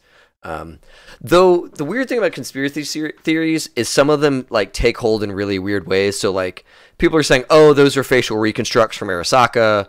They're plants." There's always that. There's always that like tiny thread. Yeah, I got a plan for that too. Yeah, there's always stuff like that out there. But yeah, over the next couple of days, there's just so much buzz about you guys. One, you made it. And two, Trey has crazy new badass hardware that looks amazing, and all that good stuff. Yeah. At least 3 threads that are like, who does his cyber work? Yeah. Oh, yes. Yeah. Oh, before you guys leave that night, Trace, do you go back and visit Cage? Yeah, I'm going to do that. And also I was going to see if, depending on how late the guys wanted to stay, I might stay till everybody kind of starts straggling out. It's really close to last call, and play like a set. Oh, nice. Like just pull out my guitar, plug in, and just play a solo, chill, acoustic style as far as chill. 3 to 5 songs just to finish the bar night. But also to show it's really me. Yeah. Nice. Yeah. So you go and visit. I'll check in with Cage before I do that. Yeah. So you head over, and Cage and his X-Fit guys. I mean, it's basically they take over 2 booths next to each other, and they're leaning over the booths and talking to each other and going back to their booth and talking. Yeah. So it's kind of this. It's just a club, and Cage is the most. He's the biggest of the bunch. He's the most suited up, but all these other guys are in various states of cybered up and tweaks and all that kind of stuff. And Cage introduces you to his buds. And before he does, I give him a big bro hug, like we've been friends a long time. Awesome. Just cool. To do that in front of his friends. Yeah, absolutely. He stands, takes it, gives you the fist on the back and all that, and says, "Hey, Trace, I wanted to introduce you to the gang." And he goes around, "Guys, this is Trace. You guys know Henry and Fence. I know Trace is kind of connected with those guys, but look at Trace's new leg." And everybody oohs and ahs over your leg. They're all in on it. And he goes, "What I wanted to tell you," and he gives you a card. He's like, "If you ever want, third-party software to really juice that thing, give this guy a call. He does custom software for cyber, and can really make it do stuff that, works within spec, but the manufacturer, they always limit this stuff. They always hold it back. Yeah. And so if you ever want this thing to go full power, give that guy a call." Cheers. Yeah, man. Cheers. Hey, I'm going to be, right before close, I'm going to play a little bit. So if you fellas want to stick around, I'll be on stage here in a bit. Yeah, little claps all around. Oh fuck yeah, man, we'll be around. Cool, and then Cage Cool.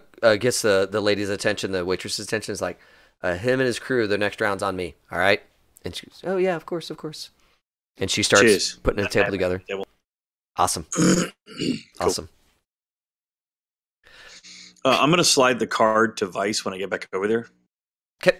And kind of fill you in, Vice, that he was explaining to me that there's a guy who juices up your tech, and I don't know anything about it, but I'm curious, and I know that you know how to know, so give it to him. Cool. Yeah, Sure, I'll give him a call. it's a normal old school business card. It does not have a QR code, which some business folks do QR codes, and people who are in the CD side of things don't do QR codes, because QR codes is a really good way of backdooring viruses through optics. So this guy does not do a QR code. That's awesome. He does just a plain old telephone number and an email address. A super old school. But that's what's on the card. And it's like Zen-Tech, augmentations. And I don't mean to like do. I don't want to cause a beef or anything. But if it's somebody that we want to know, then I think maybe it's somebody you want to know. You know what I mean? You So, got to call. just I mean, kinda- I got an arm, so Cool. It's true. I want some bells and whistles on my arm. It's true. Right. Yeah. Awesome. Yeah, and you guys get a new round from Cage, and Trace, when you're ready, you just kind of amble over Cool. to the stage, and Yeah. bar goes quiet. I just walk over, pick up whatever instruments are in the back because they always have something back there. Sure. So yeah. I'm basically going to play a junk guitar and make it sound awesome. Yeah. You know? Yeah, they have So just come over and they have like an old Stratocaster. They've got an amp. yeah. It takes you a minute to tune it because it's out of tune. Yeah. But you don't even need the tuning stuff. You've got your stuff. You know Right. what an E is. So you get that tuned up and you're good to go. And I just kind of wave at the bartender and the guy at the door. Hey, I'm gonna do this just to get a head nod from them. Yeah. I They're, assume they're not gonna object. no, they give you both the thumbs up. Like, yeah, man, you're cool. You do your thing. Cool. Let's see. They give us a perform and a play instrument. Cool. Form is based off of empathy. My empathy is back up to an 8. Yep. So that's a 14 plus 6 is a 20. Sweet. Awesome. Yeah, I mean, you're not playing with the best of gear, but you are an awesome musician. And so just overcoming the gear, you're still belting out an awesome, chill vibe tune for everybody. Probably one of your back catalog songs or maybe somebody else's song.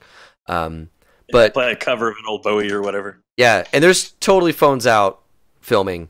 Yeah. But everybody's being quiet. And just really enjoying it. And at the end of the first song, they're like, yeah, fucking A, this is amazing. And then you're already playing the second song, like, oh shit, everybody shut up.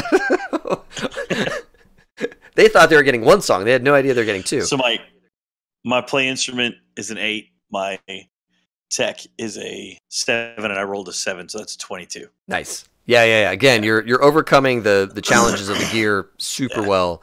And it's kind of interesting because the crowd, you get the sense the crowd wants to cheer you, but they also want to respect the fact that you're playing kind of a chill vibe and that you're just going from song to song. So, there's definitely like a cool tension in the room.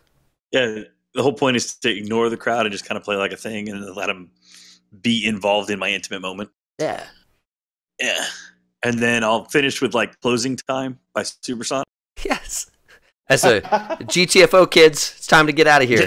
Yeah. Absolutely. Absolutely. Oh my God. Yeah, and what's funny is like some people are like, do I know that song? And they like, get the phone to tell them, oh, that's funny. All right. Because a bunch of people won't know it, Yeah. But yeah, people filter out. You get a lot of, you get some applause and all that good stuff. But people get into the vibe of what you're sending, you know. Yeah. So they probably had a lot of anticipation and nervous energy in the beginning of your set, but by the end have chilled out and have really just enjoyed it for what it was. Cool. So that's my coming out party. Nice. So nice. Yeah. Well, awesome, guys. Night closes down. You know, in my view, you know, there are definitely going to be actions taken by bad guys. And there's definitely going to be actions taken by your good guys. There's a whole lot of stuff coming down the pipe for this crew, but I don't think we have really time to start any of that. Okay. So, anything else? Season 2. Yeah, I mean, this has been an awesome Chapter 1, Season 1 type situation. I didn't really know what we were going to get out of this. I actually had a completely different arc. And then we did character creation, and it was like, okay, cool, that's gone. Let's do something different. Nice. Really good. Yeah, no, I really enjoyed this. You guys, any other like things, or I don't want to like end roleplay, but I kind of feel like this is a good stopping point. How are you guys? Yeah. Okay. So for everybody listening, thanks a ton for being here. We're gonna be at Gen Con. We're gonna be at Origins. We're gonna be at PAX South. We have all kinds of stuff that we're doing. I don't know, guys. Like I've really freaking enjoyed the Cyberpunk game. It's really good. I missed it so much. Yeah. You know, I swear, see, episode 3, when you guys were at the concert, that was probably the most, like, scene of my pants DMing I'd ever done for Cyberpunk. Because, like, you can put together a fight and be like, yeah, my guys are probably going to get smoked. Or, like, I don't know. And this was 100% in the, I have no idea how this is going to work out. Like, Well, that was what's so great about it, because as we went in, I was like, this would be great. I could live. I could die. Either way, it's going to be awesome. Yeah, if I get smoked in the middle of this, that's just freaking perfect. It's epic, all that stuff. And I love it. Yeah, well, and honestly, if you hadn't have killed that VTOL, Trace was going to die. Like, that VTOL with the belly gun, Slowly, there he is. Yeah. He's like, That was counting down. All of that was going to turn into paste. Trace and his buddies around him, all that was going to be paste. And I was like, oh boy, I'll give you one shot at this. And dude, that was the pivotal moment for me. But then this session has been really cool, like kind of figuring out what's going on with these bad guys and all that kind of stuff. And then I'm really digging the set at the end as kind of a nice little bookend for the whole thing. For sure. Yeah. No. Next season. And I think it was very cool that we had the whole, the whole action scene on the third session. So it's like a nice pivotal moment. Like it's ramping down. So it's perfect setup for the next season. Yeah, I agree. And yeah, season 2, freaking Pepper Pants is still out there in his like rail car situation. We still I'm have just going to be saving up to throw everything I can at him. He's going to cost you so much money. And then of course we got the start of the next season is just him turning into paste. Which I'm down for it. We can start it off absolutely with a bang again. Nice. And the other thing is, we obviously still have the solo. We obviously still have the other branch of the Arasaka guys, and then just Night City. I mean, there's so many stories to tell here in this game. Mike Pondsmith is working on Cyberpunk Red. I don't know when Cyberpunk Red is going to come out, but basically it's supposed to cover, I think, everything from 2020 to 2077. I think. I could be wrong. They just started posting about it on their blog.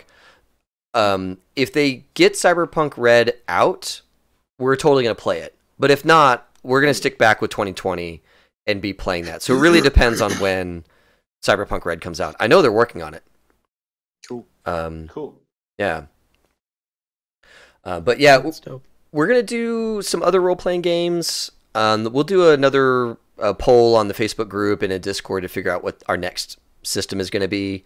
There's a bunch I want to do, but there's a ton out there that the crew loves. Like the reason why we played this Cyberpunk game is because you guys voted for it, and it's like, all right, let's play this. Yeah. There's, if we do a season 2, and I hope that we do, there's certainly room for more players. That's another really good point. Which is a thought. Yeah. Would someone like to join us? Would someone like to come back? There was I forget who it was, but the girl that was going to play with us, after she's watched some of this, maybe it'd be more comfortable for her to know this is what she's getting into. She'd be interested in it. Yep. Certainly would love for somebody to join and be a part of that, have a 4th or even a 5th. I don't want to go any bigger than that because I think things get a little discombobulated when you do. Yeah. But having one more player or something along those lines in the next season to give us not necessarily more hooks, because we got lots of things to wrap it down, and we haven't even gotten into Trace's backgrounds at all. Yeah. There's all this stuff with your family I really wanted to hit you with, and it's all there, and we're definitely going to get into that in season 2. Yeah, but it's something that could get into for season 3 if this is something we continue doing. Yep. Season 2 could be, finishing summer camp and then finding out enough and making enough like anti-Arasaka stuff to get me to the point where I can hire the investigator. And season 3 could be maybe about Dad. Yeah, absolutely. There's all kinds of threads there. Solo. Yeah, in the chat, people are talking about each season for a character. Oh, that's a really good point. That's a really good point. Yeah, absolutely. And so season 2 is Pepper Pants. Season 3 is maybe more of Trace's stuff. Mm-hmm. Well, and also Trace, your stuff is slower burn for sure. Yeah. Because it's all legalese and family crap and all that kind of stuff. But yeah, we totally do need a good solo. I didn't know if we were going to get a solo during character creation. I'm actually really happy we didn't, because a small crew with a solo, the solo is so dangerous that the small crew gets just put against more dangerous stuff. You guys take on harder targets because you have a solo. And we have to be more careful about getting behind hard cover. Yeah, while the solo does solo stuff. Yeah, whereas in this one, you guys were basically like, no, we don't want to have a big confrontation until we have a crowd of 9,000 people to act as our solo. That's when you guys had your fight. And before that, you guys avoided it as much as you could, doing investigation and not getting too close to things, and you were really careful. A solo, you would maybe not have been as careful. You know? I agree. Yeah, totally agree. Yeah. Okay. Remulus is one of my players in my other game, and he made a cop. No, actually, his class was solo. His role was solo. Jax Magnum, but dude, Jax Magnum is all the way out in like Nevada. He's not in Night City. Oh. He'd have to transfer to Night City. Nice. But yeah, like definitely we need to get a solo, or it'd be cool to get a solo. I would love to do, season 2. We already have some hooks, and I know we'll have more. And so I'm really looking forward to the future of this game and all of the other games that we're up to. Jack's Desert Eagle. So do we have any idea, calendar-wise, when we would do a season 2? How far out? I want to get. Or are we going to just figure it out after we find out the next couple you want to do? Yeah, so I want next winter. Yeah, that's right. So I'm kind of getting into the mindset that the podcast is really tough to do in December and January. So we might go to like fewer episodes then, and that actually really worked out really well here because I could dedicate so much extra time to the game. I think I want to do at least one other system first, and if it's me running it, great. If it's somebody else running it, they better pick Witcher because I want to play Witcher. But I want to do at least one other system before we get back to this one. Mm-hmm. And so that would be, realistically, that would be 2 quarters from now. So that'd be like late summer when we would be playing this again. Cool. But that's been so far. That's been how much I can fit in with this because we're already doing the podcast every week, and about once every 3 months I can get enough time to do a whole game here on our Fridays. I think Rich Wisniewski is wanting to do a D&D thing, like an old school first edition, second edition D&D thing. So we may do that like next, actually. I need to check in with him. He made some rumblings about that to me this week, saying he would want to do like an every other Friday night, first edition, second edition D&D thing. Well, but if it's Rich, it's probably gonna be a TPK. Yeah, we're not gonna get nice character arcs. We're gonna get all squashed in a dungeon. That's fun too. But you're right. His stories are going to be different than mine. A meat grinder. Yeah. Actually, so at Gen Con, there's this game. Hugo, you played. I think you ended up playing it, but not with us. Yeah. The Tower of Gygax.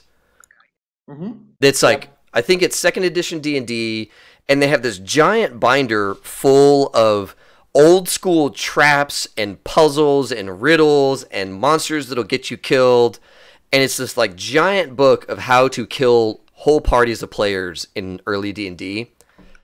I want that book so bad. It is, oh man, there's got to be so much gold in there. I want it so bad. But yeah, I think that Rich does games like that are really tough, and you really got to be.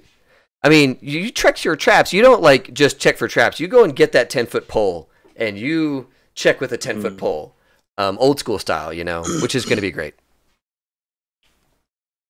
Kylan asking in chat, yeah, I think we're going to keep playing this time slot.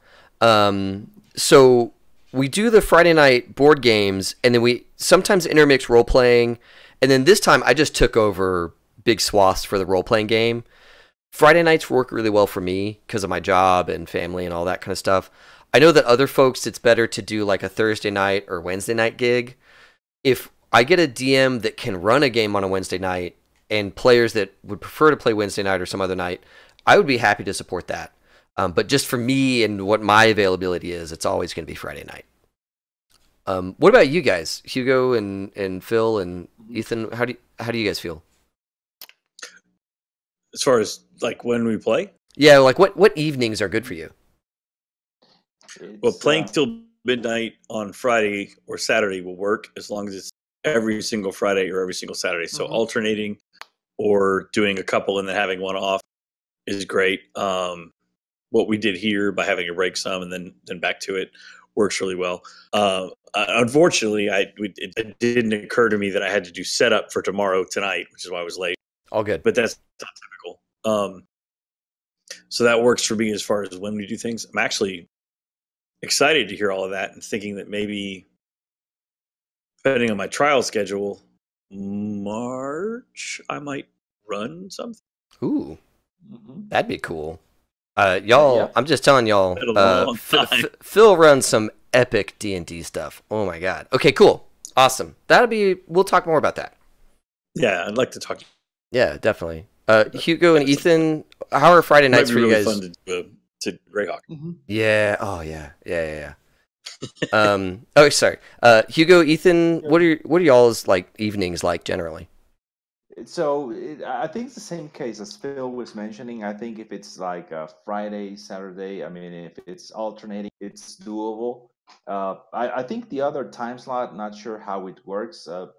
Probably Sunday evenings. I mean, some Sundays in the afternoon. I mean, once in a while. I mean, there might be some time slots in there. Yeah. So I mean, we could probably try to get it that over there, or we usually play locally on Wednesdays, but it's usually like one Wednesday we do, the other one we don't. So that could also be another one of the options. That's another thing that I have to contend with is like other people's local games, right? Because I certainly don't want to interrupt somebody else's local game.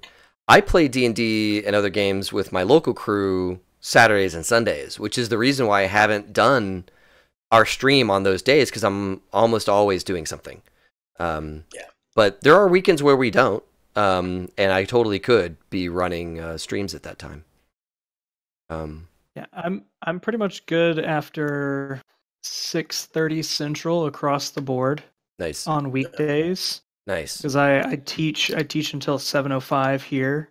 Oh. I just got my schedule for the semester, and so like I could be home by like 7:30, which is 6:30 there, and I'm good.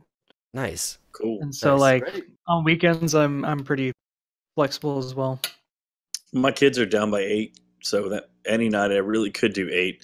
I just can't go that late because the following morning. Right. Yeah, that's always Yeah. my challenge too. Like I can stay up till midnight here because I'm going to be passed out till late on Saturday, but Yeah. I couldn't do that during a work night. Right. Yeah. Okay. Well, I cool. could do 11. I'm on weird scholastic schedules. so, Yeah, like, you are, which is great. Honestly, Yeah. that's really cool. And I don't even work during the summer. I mean, if it's a summer month, I'm good. hell yeah, Wow. I love it. Yeah, and you know Very that's cool. that's the other thing is that like we're kind of building this little gamer community. And actually, Hugo and Michael and other folks have sent me a lot of notes on the spreadsheet I want to put together where we just make it easier for us all to game together. I obviously want to keep working on that.